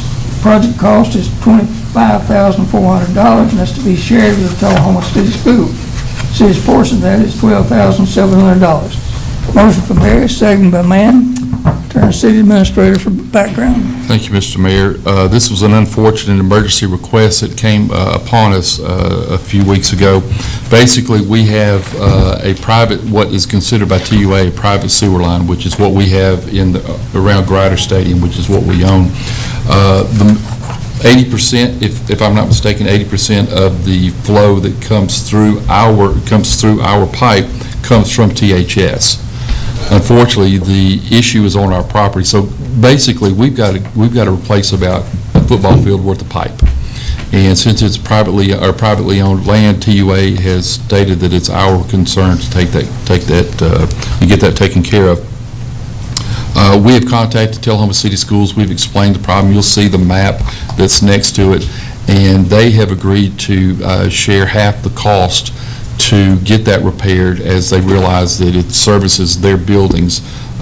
So 4 out of the, I think, 5 buildings that are affected by this particular drain comes from THS. So what we're asking is that you allow us to approve, or that you will approve the project and allow us to pay the half that will go into getting this rectified. And I do want to say thank you to JP and to Butch Taylor, working with Hank Jordan, Tim Jensen from Tullahoma City Schools, to come up with a resolution that made sense for both sides. Walker, you're recognized. The man that stood before you tonight, Mr. Quick, was a man who was one of the first in the nation to know how to do pipe bursting. And we used to do it here in the municipality of Tullahoma. How it has long been done is you would bid these projects through the city when something like this would arise. Is there a particular reason why we have not put this out to bid? One is we went with who TUA requested, but number two is it's an emergency request. So the opportunity to get a bid out, to get the bids back before baseball tournaments, before July 3rd celebration, was of utmost importance to us. So that's why we went with this route. I think in the future, if we should have somebody who has a contract with the city for those emergency repairs, rather than just picking, oh, this person has been recommended. There are multiple utility providers, and this business, my dad is retired, it's very cutthroat. It doesn't affect him, but it is very cutthroat, and I don't think it's quite fair to just say TUA is not a city entity, and to just take someone else's, you should hire these people. I find that a little concerning, and I don't believe that it would follow our normal policies and procedures. Typically, we would bid it, or you need to have somebody on retainer to do, or on backup to do these types of emergency repairs, that we have bid that out in advance.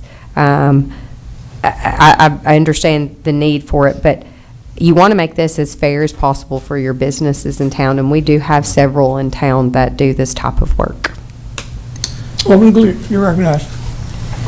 I'm happy with that we got some partnership with the city schools on this. However, I was wondering if they had 80% of the usage, why is it 50% cost?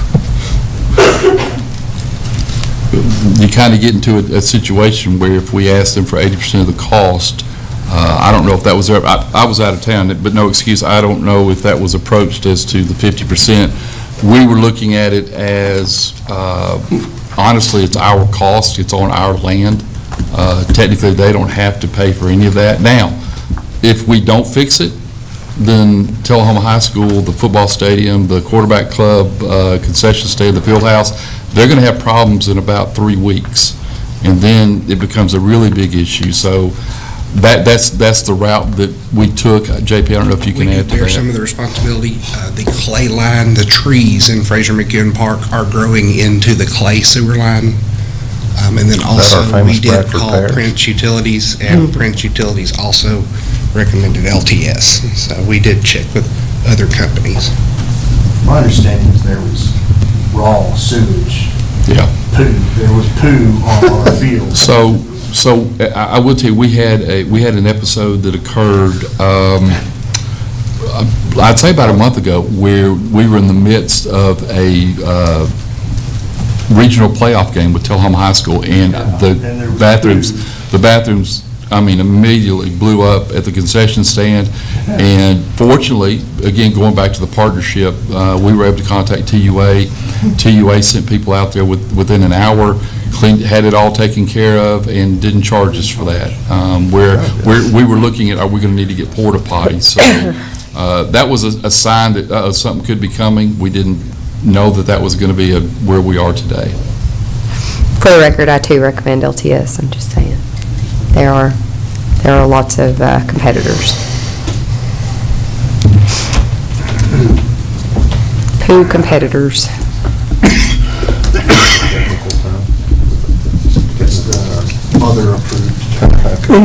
Any questions? If we can solve this problem for $12,700, I recommend approval. Ready to vote?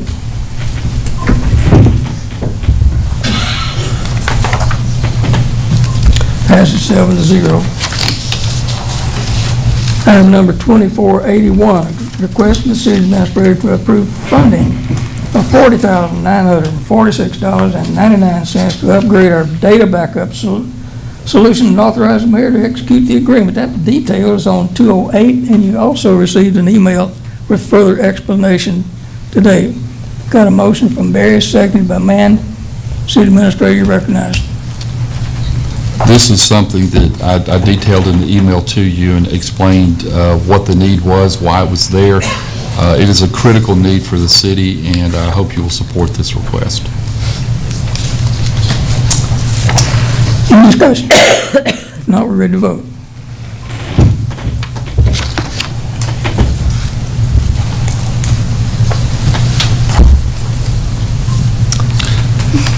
Passes 7-0. Mr. Mayor, may I make a comment? I just want to publicly commend Adam Booker, our IT manager, for the work that he has done on this. It has taken a lot of energy and effort, and quite honestly, a lot of expertise and knowledge that we at the local level haven't had, from my understanding, in quite some time.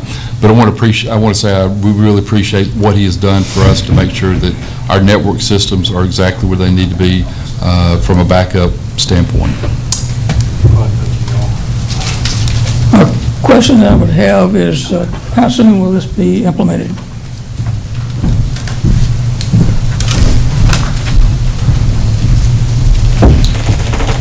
So we already have everything aligned to place the order. The hardware is actually in stock, so it'll be shipped out as soon as possible. They're waiting for me to let them know in the morning. And then the install will be planned for before June 30th.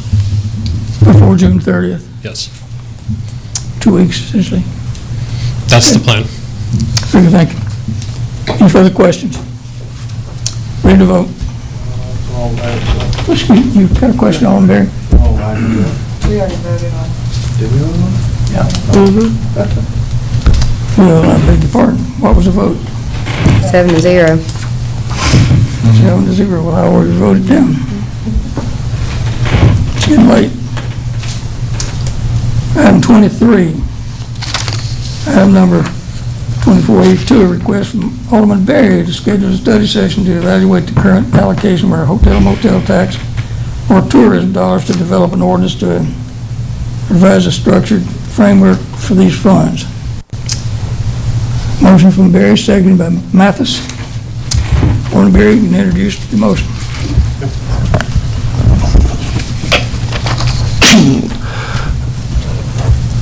First, I want to say on this one and the next one that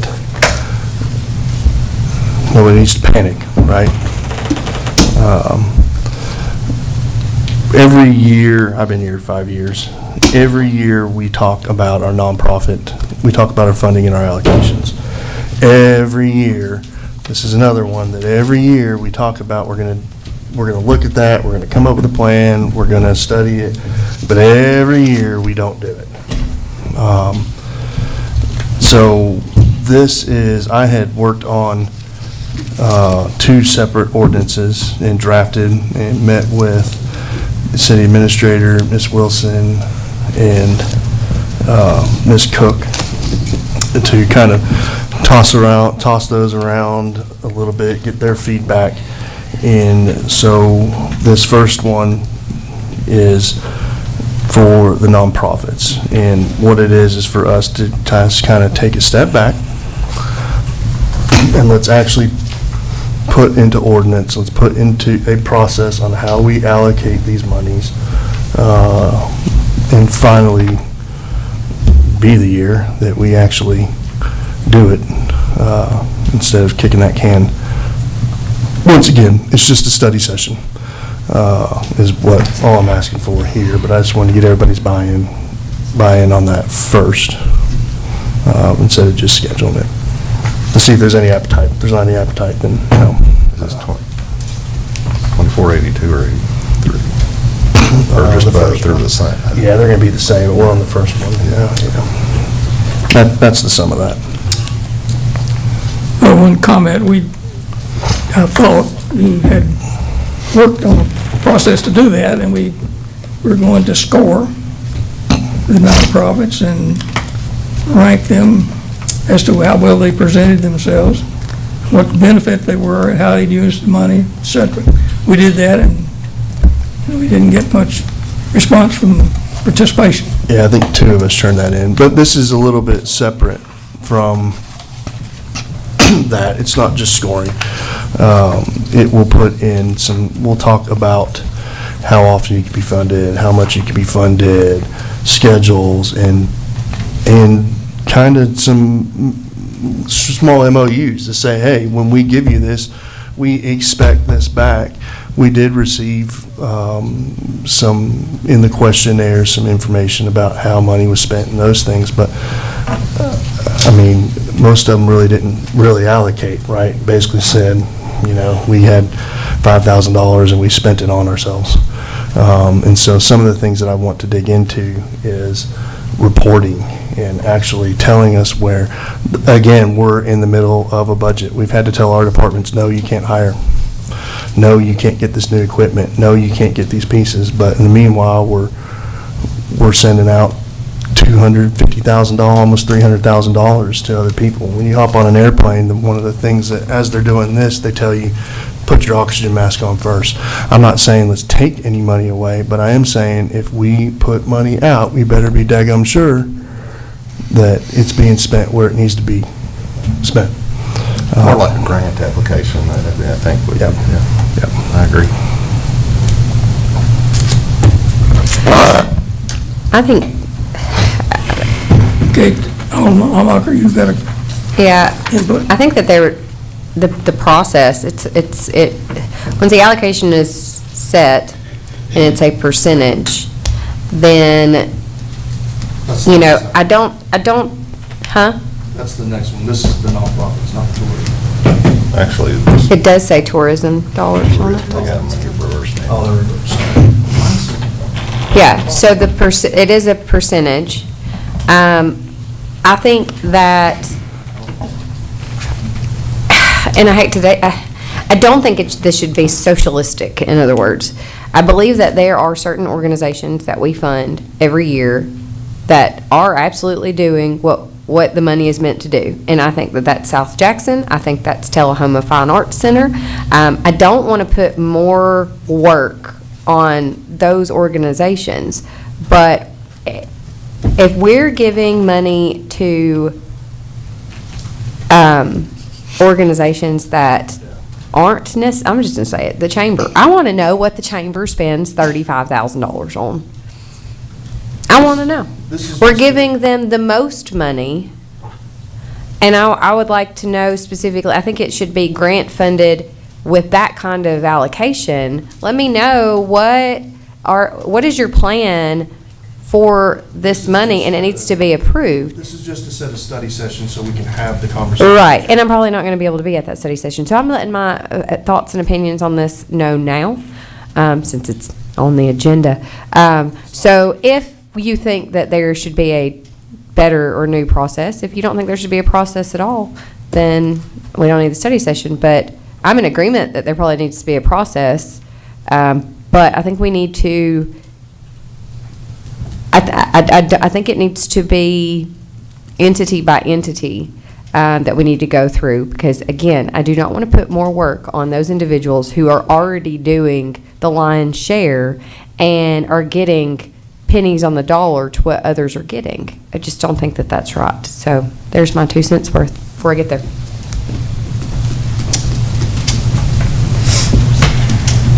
Alderman Wilson. I think that I'm all for a study session on both of these items. I think it's long overdue. We talked about it last year, and it's time to, there's no time like the present. Let's vote on whether we're going to have a study session or not. And if we're going to have a study session, I'll see what the date will be and get in touch with you as to when it will be.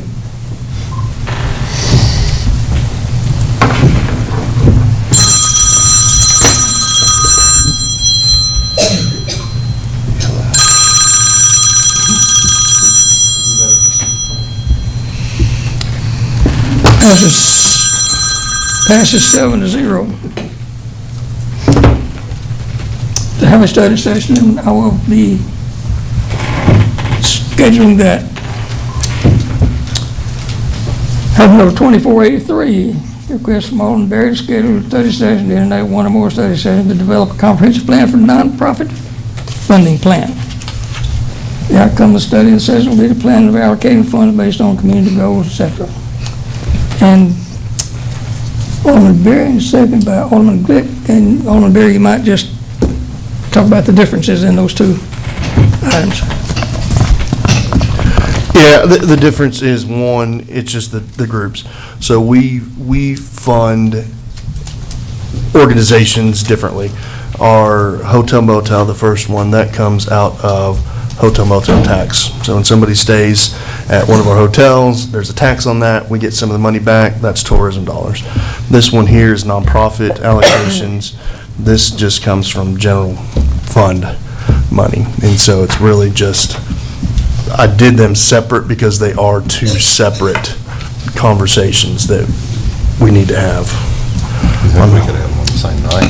Could they not Absolutely, be, could yeah. they not be both done at the same study session? Absolutely, they can. I just wanted to treat them different. It seems like you're just too intertwined to not do them at the same study session. Well, yeah, we can do them at the same, but we need to have one, because the approach to these, I think, needs to be different, right? There's different requirements. Tourism has different requirement from a community organization. So let's do them on the same night, but we still need to have the conversations separate, and there'd be a separate ordinance for each. Yeah. Alderman Allmark. So, thought crossed my mind on the last one, tourism dollars, fireworks show, tourism. I also think that maybe we should be considering that, can we use those funds towards our fireworks?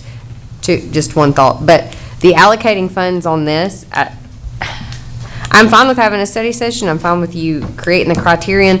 But again, you act like there's an unlimited budget. We've done this every year. I think you need to say, okay, we're going to give out this amount of money this year. Here's how we're going to factor it. Here's how we're going to score it. Let's set a limit. We are at the ATM making it rain every year on people who just come in with a handy-dandy application and then spot picking and choosing who gets what monies.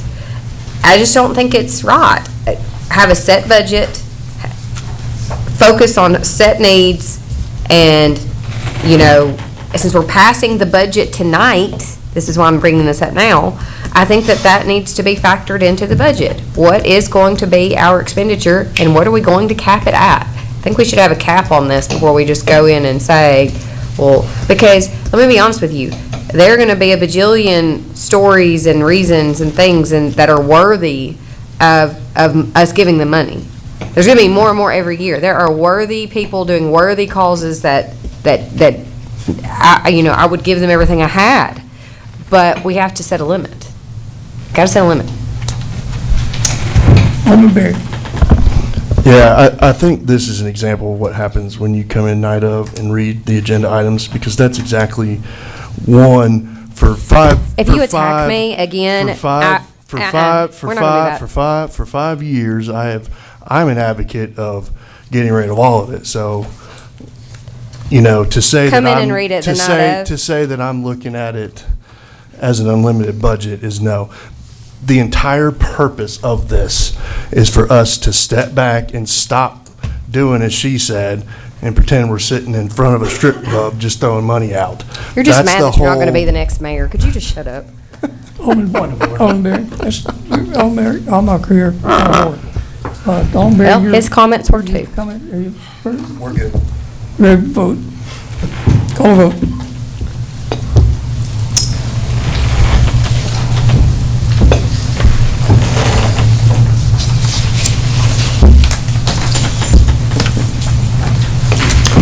That passes 5-2.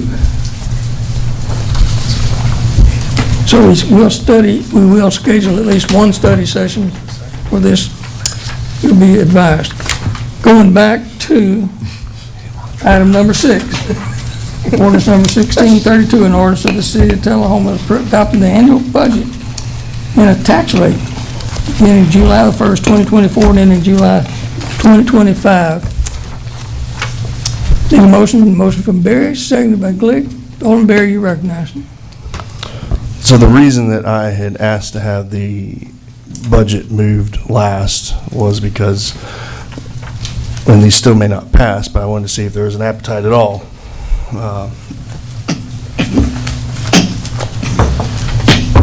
Sorry, my twitching. So we're passing a budget and that has amounts in it right now, right? We don't want to pass a budget with amounts. What we just talked about is we're going to do a study session to talk about these type things. Are we going to put a max on it? I don't think that's something that we need to decide tonight. We need to have some sort of framework in place first. So I've got two motions, and I wrote it down because it's a complicated-ish. The first motion is to amend this budget by moving the amounts that are currently allocated in the FY 24-25 budget for all but the accounts listed below to a contingency fund until such time as the board has approved a formal process. And this is for the hotel motel. And when it says all but, the ones to zero out all of them except for these. And these are ones that we have an obligation to pay because it's city property, so the exceptions would be South Jackson Insurance, utilities, and repairs. Out of the hotel motel, those are the ones that we have an obligation. They are ours, we have to pay. So, in essence, let's zero those out for now. Don't allocate the money anywhere else. Put it in a contingency so that it is there, but not pass the budget with the numbers in there when we aren't sure. I'll go into more. I need to see if I get a second first.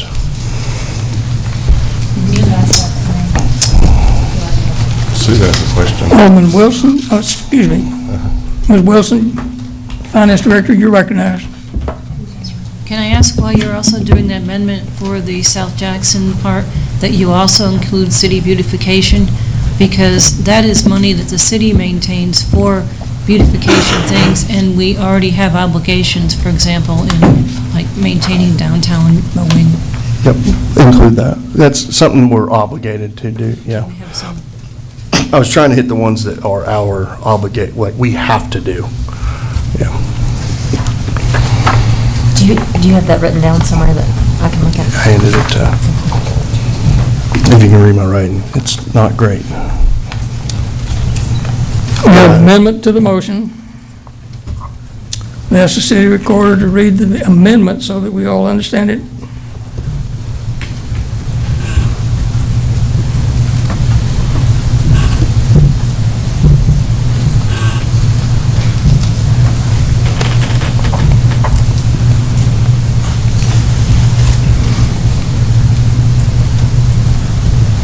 Since I have a second while she's doing that.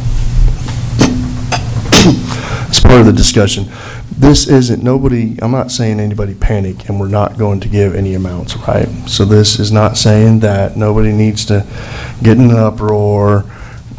I'm not saying that the board will choose to fund anybody, but all this is doing is as we pass this budget, if we pass it with the numbers in there, then that's what we're committing to doing.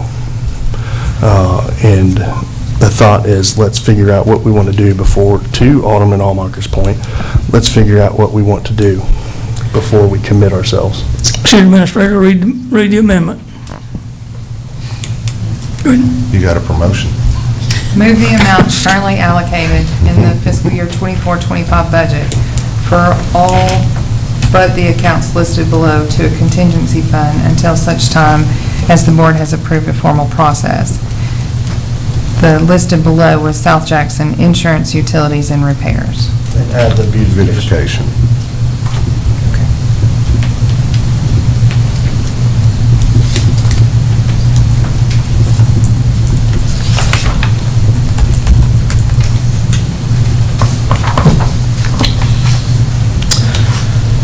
Any questions on the amendment?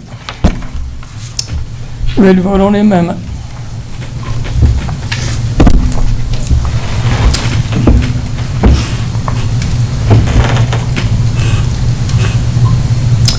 Amendment passes 5-2.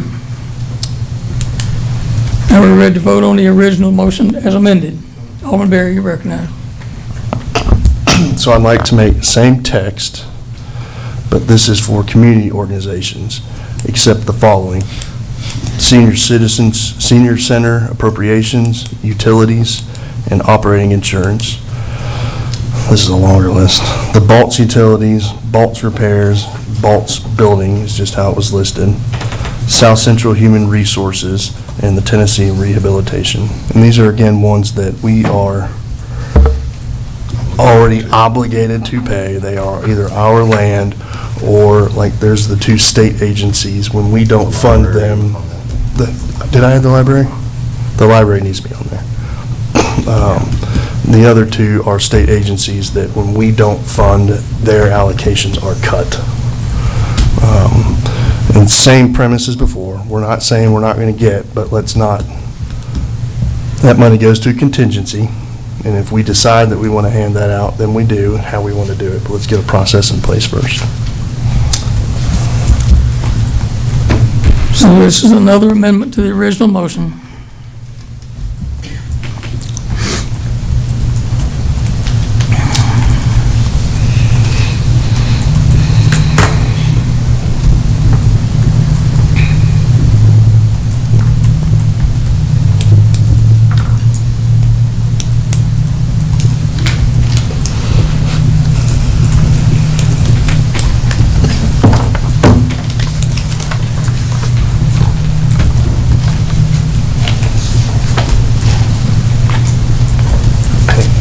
I got another one, sorry, just for you. Can you read this one? City Recorder will read the amendment. Move the amounts currently allocated in the fiscal year 24-25 budget for all the accounts listed below to a contingency fund until such time as the board has approved a formal process. To include the senior citizen appropriations, utilities, operating insurance, Baltz Utilities, Baltz Repairs, Baltz Building, South Central Human Resource, Tennessee Rehabilitation, and the library. Any questions on the amendment? Ready to vote?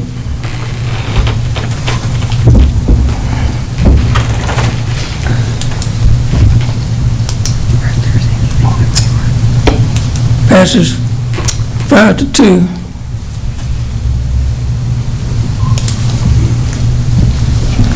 We're ready to vote on the original motion as amended. No, I got another.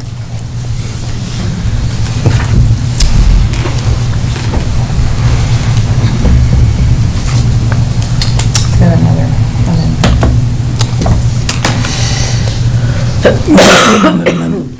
He has another. We voted on 2 amendments. Yep, I got more. It's budget season. It's the second reading. I'm hoping that others have some as well, so it's not always just me. I spent the weekend digging into the budget. I'm not going to repeat, but we need to make decisions. We need to actually take a look at the budget and find ways that we can save money. I'm not going to make an amendment on this one, but it is something that I would like for the board to consider, because and I don't know that it necessarily affects their budget. When we look at Splash Island, we had this conversation, I think, last meeting. We're currently open 10 hours a day.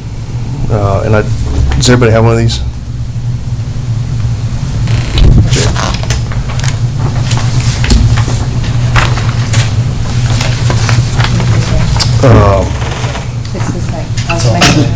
There's 2 pages. What I did was took the, which first, thank you to our Parks and Rec, JP and Josh, and they did an outstanding job in a pinch too. That was a lot of work putting that together, and they gave us all kind of an overview of the expenses that we had asked for related to Splash Island and the pool. Our last director, in between Mr. Glick and Dave Anderson, had combined all these into one under our budget, so they weren't split out before. And so they did a fantastic job. What I did is I kind of took that information that they had and I split it out into the human capital side of it. The lifeguards, the aquatics instructors, the cafe lead, and I have cafe lead twice, but one's cafe lead, the first one's just the cafe in general.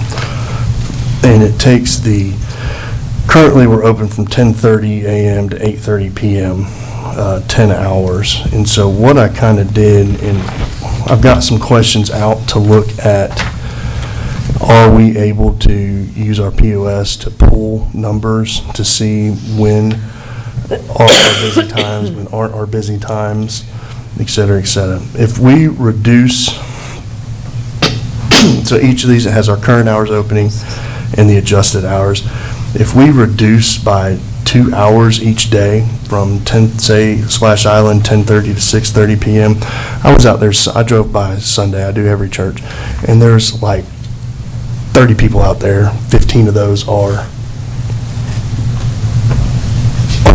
our employees, right? And so this is kind of just a quick study. By reducing the number of hours that we're open from 10 hours a day to 8 hours and then 7 on Sunday, we're looking at roughly $57,355 a year that we can save just on the employee side of it. And I'm not making an amendment because I'm waiting on some of these income numbers or to see if our POS can get us. It is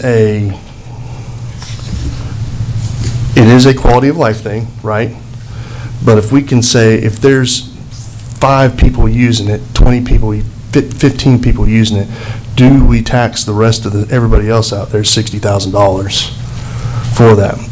And then you think about the money that Parks and Rec, one thing is Splash Island, from what I understand, every year is underfunded. It's not fully funded. So every year, what we've got to do is pull money from somewhere else in Parks and Rec budget to move it into Splash Island. So that's park maintenance, or that's a facility maintenance. That's another thing in Parks and Rec that they're not. So I'm suggesting that maybe we take a look at this, and I'm not saying let's pull $57,000 from Parks and Rec. I think we leave it in there, because if we could give Parks and Rec $60,000 back, because you look at I got the indoor on here too, and we can reduce that by some, and close to $40,000, you're looking about roughly $100,000. Of course, there's going to be some revenue loss from the cafe, but we don't know how much. Hopefully the POS will tell that if we can look at the hours. And so that's kind of my general thought is, and I've been going through other parts of the city budgets as well to look for different things like that. I'll stop there, but. Yeah, I have a comment. I do too. Alderman Glick, you're recognized. For one thing, I think it's not the only thing that I kind of disagree with about this, but I think you made an error in your numbers on this, because I think you did it by 16 weeks, and they're only open, if I did my math right, you did it by 16 weeks, they're only open 10 and a half weeks. May 5th to September for Labor Day. It should be 16.1. I believe 10 and a half weeks is 10 and a half weeks. I don't think they open May 5th, do you? No, we Or, sorry, May 15th? We open when the school gets out, which was May 24th. May 24th. And we will close when school goes back in, which is, I believe, August 1st. Is that right? August 1st. We had the school field trips. Yeah, we did have 2 days of school field trips. I got the 10 and a half weeks off the thing that he sent us. Well, on theirs, it said May 15th to September after Labor Day is what that's where I had got the number. Oh, yeah. I just got it off when they were doing all the figures on there, it had 10 and a half weeks. Yeah, well, I calculated based off of the May 15th to the dates that they had on there. Yeah. Which came out to 16.1487 something. Okay. But anyway, well, that is one thing. The other thing is that when you're looking at this, when you're looking at cutting the aquatic staff and everything, that is really one of the only variable costs there is out there at the swimming pool. All the other costs are fixed costs. You've got to pay for your utilities, you've got to pay for all the chemicals, you've got to pay for, all the maintenance, and then the investment, the $4.5 million investment you built in, building the pool. So you have all that stuff as well. So when you're cutting back the usage of it, then the other percentages go, your cost per hour will go up. As you cut hours, your operating cost per hour will increase. Well, that depends on the data that we get back from. If we say that we're going to close at 6:30 instead of 8:30, but we only see, to make up $57,000, that's roughly 2,000 people that we'd have to see to make up that cost. As we reduce that human cost, if we were only have, you got to calculate how many people are actually coming between 6:30 and 8:30. And it's worth noting that our budget is based on every day is sunny and 85, okay? We do not have 80 days of sunny, 85-degree weather. So at 6 p.m., if it's raining, we're definitely going to close. But at 6 p.m., if it's sunny, we need to stay open to recoup the cost of being open. So every day that we're open, we have an opportunity. We only have 80 days worth of opportunity. So we want to take advantage of those days. We spent roughly $4 million to renovate the indoor pool and the outdoor pool for 80 days of summer, okay? We have to make the most. So while it does cost the $57,000 that you've mentioned here, we can make that back in concession sales. If we close, we can't make anything. So, but we aren't making it back. Every year, that's what I'm getting at is we're not making it back because every year we're underfunded and we have to take money from other parts. That's correct. The numbers that are in this report are not in the budget. It would take way more money than they give me to run this pool every day for 80 days, sunny and 85, with 12 guards. Sometimes their grandmother's sick, sometimes they go to Bonnaroo, sometimes they're at a church camp. It's very seldom that we're at full staff. These numbers are the worst case scenario, where every person is at work every day of the 80 days we're open. That never happens. Even in our good case scenarios, we're still not making that money back. Okay. That's what I'm trying to drive. I still have the floor. I never did finish with my point.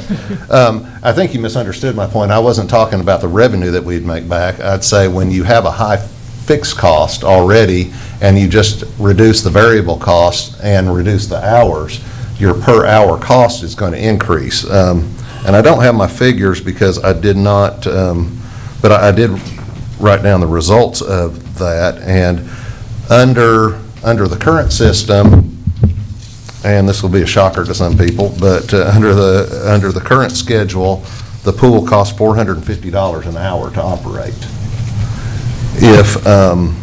If we went to your revised schedule, because the fixed costs stay the same, the variable costs decreased, but you decrease a bunch of hours, the cost to operate is $465 an hour. So it is a higher cost per hour to operate. But how did you, and that may be, right, the cost may end up being higher, but where are you, can you tell me how much revenue we're making between 6:30 and 8:30 on each of these days. That was only based on cost. That wasn't based on any revenue Can't look at it that all. way. I don't think you can factor in the revenue because the utility, hang on, no, you don't, because the utility of Parks and Rec is not based on revenue. The utility is not necessarily monetary in all ways. It's the fact that we only have 80 days of use of a $4 million plus investment that the community has already paid the money in tax increases for. And for us to cut back those hours, I think, is duping them out of quality of life that they have already previously paid for.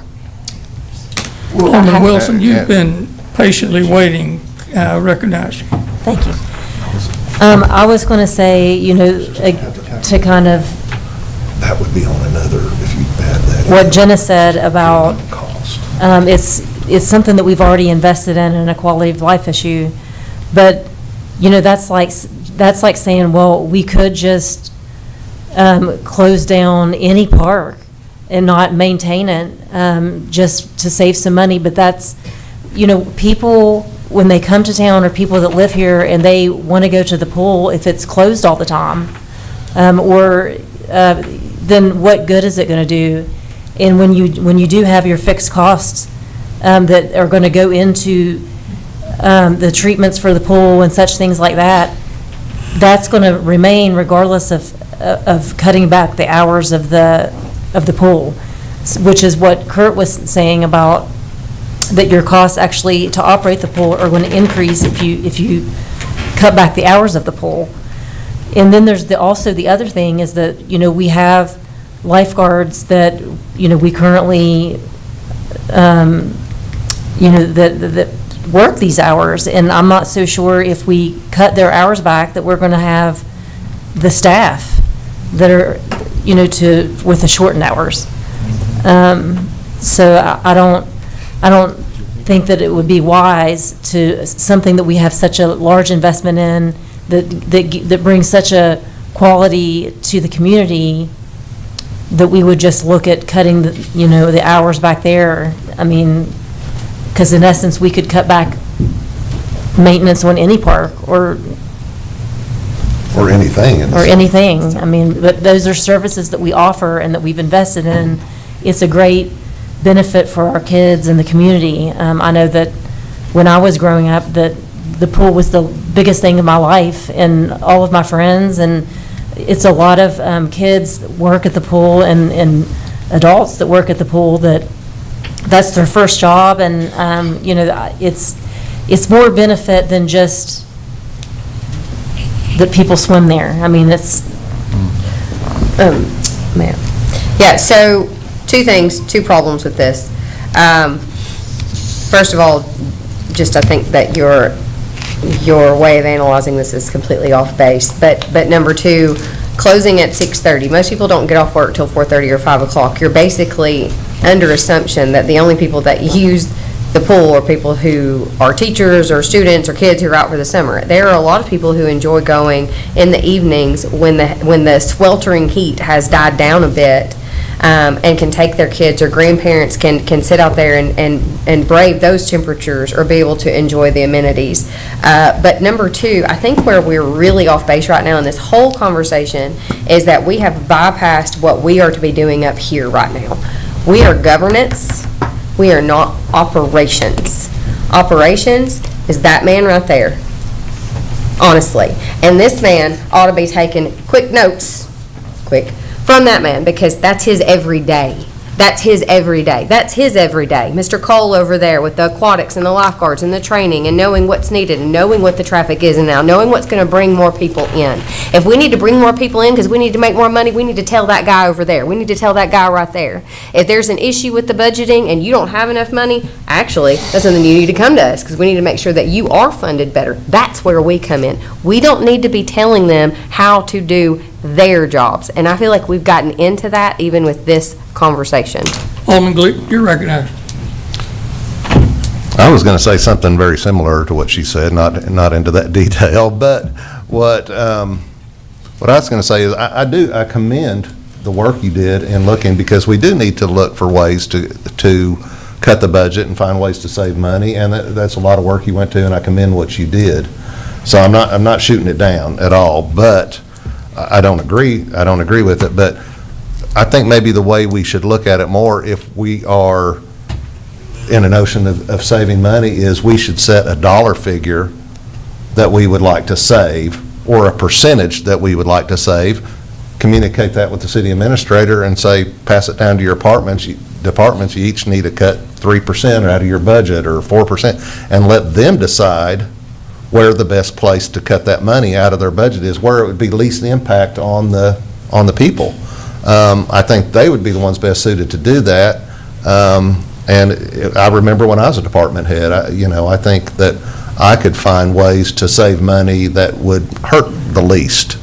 And I think, yes, we should save money when possible, but maybe the board ought to give the direction to, let's cut a percentage, let's cut a dollar figure, however we wanted to go about it. But when we go into a department and start, picking out things, we may be right, exactly right, but we may be wrong too. Alderman Berry. I think you're wrong on how we look at, you do have the fixed costs, right, but you also do have the variable costs. And yes, maybe the cost of running it may go up, but that still is dependent upon the income side. So you can't actually I can't make a good guess, and that was part of the email that I had sent, is I can't make a good guess. This is just expenses, but you don't know without the revenue on what that actually does to increase the cost of running the pool, or if it saves. I am all for, here's the thing, is we've all sat up here, last budget meeting, who made a motion on any amendments to the budget to find ways to cut any costs? Raise your hand. None of us did. But we all, in our budget questions, told them to find us, we want money for roads, we want money for infrastructure, we want money for these pieces, but nobody up here said any opinion. So this wasn't an amendment, but what this was an attempt to hopefully that maybe somebody else up here will participate in the budget discussions and come up with an idea. I'm happy, I think I threw it out last time. I'm happy to say, and I'll make the motion, if we want to say, hey, guys, the second meeting is kind of tough to do it, but if we want to say, hey, guys, when you come back to us next time, every department needs to find 2% savings cost. I mean, I'm happy to make that motion, but we can't sit up here and ask for the world. Here's our choices. We either need to raise taxes, or we're going to have to find some things in our budget that we're going to have to cut. And those decisions are going to have to be made. And I agree, it's not our job to get into operations, but it is this budget is the primary thing that we're elected for, is to control this budget. So it is our responsibility, even if, and I'm not saying, you guys are doing a fantastic job, and what I was trying to do is find Parks and Recreation more money, because you guys need it. And if we can find cost savings in places to reallocate some of those, then let's do that. Nobody was saying take money away from you. Leave that money in there. Leave it in Parks and Rec and let you use it where you do need it. But, I mean, I hate to just make it flat. I'll wait until the end, but we've got to figure out a way to cut costs. Are we ready to vote on the original motion as amended? We didn't amend. We didn't. There was no amendment, it's original motion. Oh, well, we did the amendments with the tourism and nonprofits. Ready to vote? So, wait a minute. What is it? Okay. Wait a minute, motion to amend. This isn't another motion, and this is on the I We've original. already voted on the amendments, we're ready to vote on the original motion as It amended. says a motion to amend. But, Yeah, it's okay, she speaks in it. I would second a percentage. I would second a percentage any day. Put it back to the departments. Yeah, that's a great idea. I'll make a motion Now, that, what's a dollar figure for a percentage point? in the total city budget, what is the dollar figure for a 1%? Well, it depends on the department, like if we. I wouldn't do it by department, because the department budgets are so different. I think you should do it based on the whole budget as a whole. If police is I don't remember the top, but if police is 2 million, then 2% on their budget is that. Don't do it by is 5. individual budgets. Do it by the thing as a whole. Fairly allocated throughout, that way. Yeah, I think just 2% flat, right? Yeah, well, I was just wondering, how the total city, but I was just wondering how many dollars would be. What's 1% given of the off that total city percentage budget? point. Yeah. 372,000. Off a percentage point? That's 1 percentage point of the budget. Feel comfortable with 2%? Yeah, I mean, I hate asking them to do this in 2 weeks, but. So it'd be 2% of their individual budgets, whatever Yes. their budget total is. Whatever their, but everybody, or if Mr. Quick, it's up to, I think the motion should be have Mr. Quick cut 2% out of the total budget. I feel the fair way to do it would be 2% out of each budget, but I give him the latitude as the boss. We could consult with Ms. Wilson I mean, I got a list of the suggestions from the city, but they're going to be things that you guys probably don't like. I went down this path and I asked them to find me that money. It was in our budget session. I think 4 of us were here. Let me find that list. You don't happen to have that list handy, do you? I do not. If we're going to do it by department, I would ask each department to cut their budget by 2%. If we're going to do it for Mr. Quick, I'm going to ask him to cut it by the total by 3. That's what I would be in favor of. The total by 3 would be $1 million, roughly.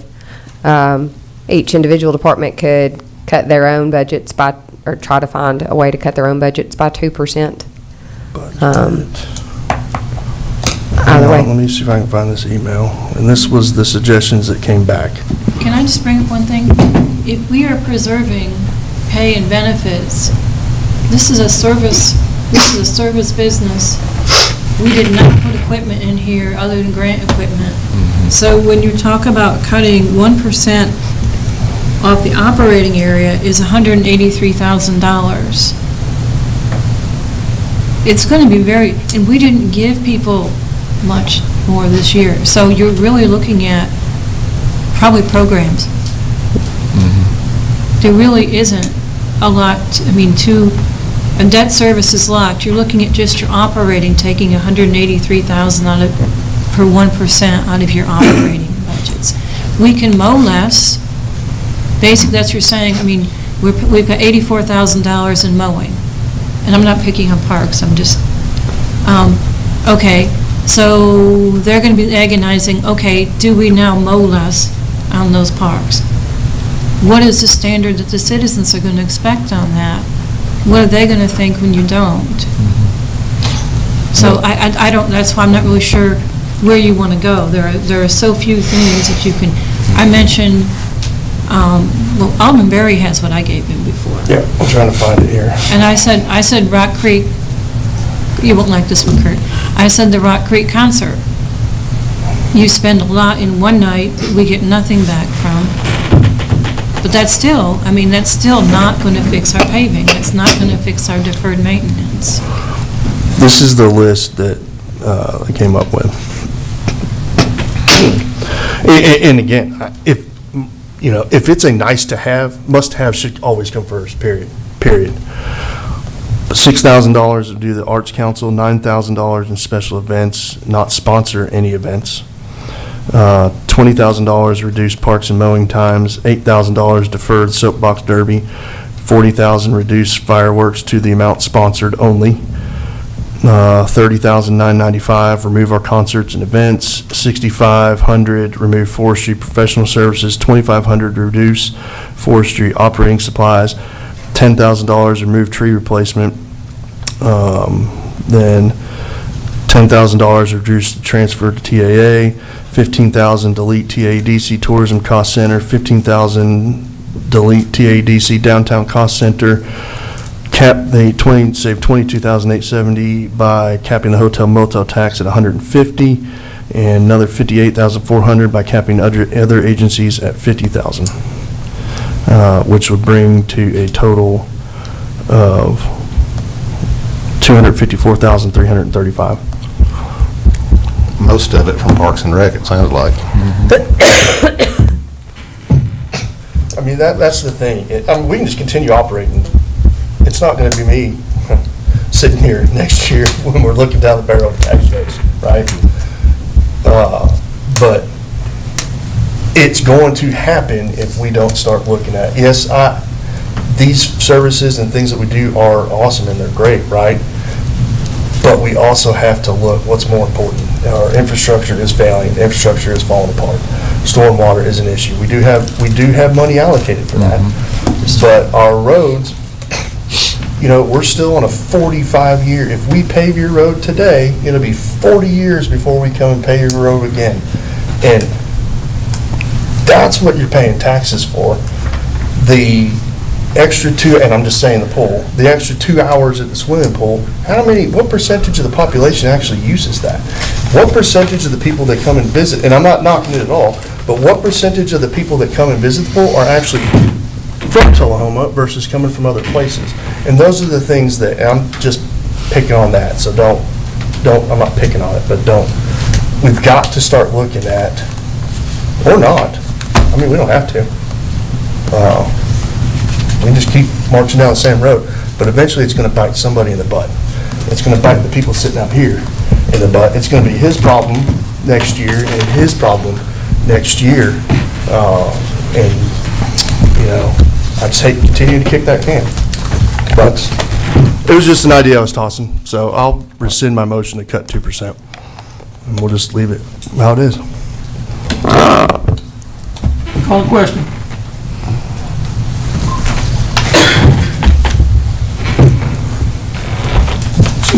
Change your vote. Only as amended.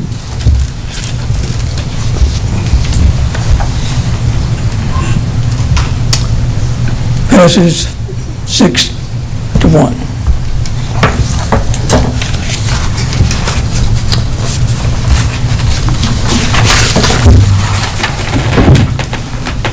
The Board of Mayor and Alderman meeting is adjourned.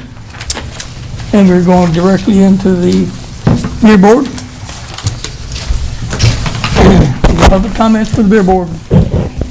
Seeing none, we ask for a motion to approve the consent agenda.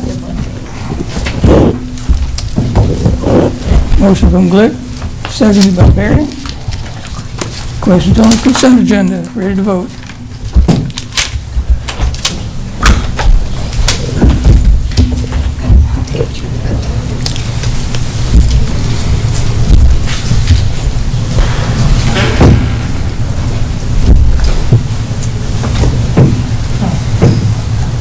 Passes 5-0.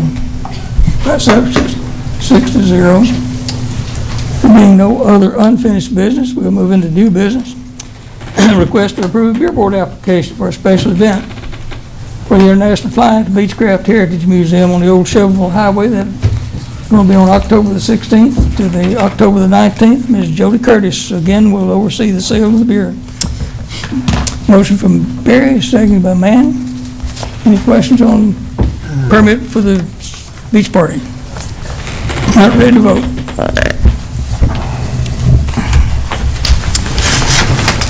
Motion passes 6-0.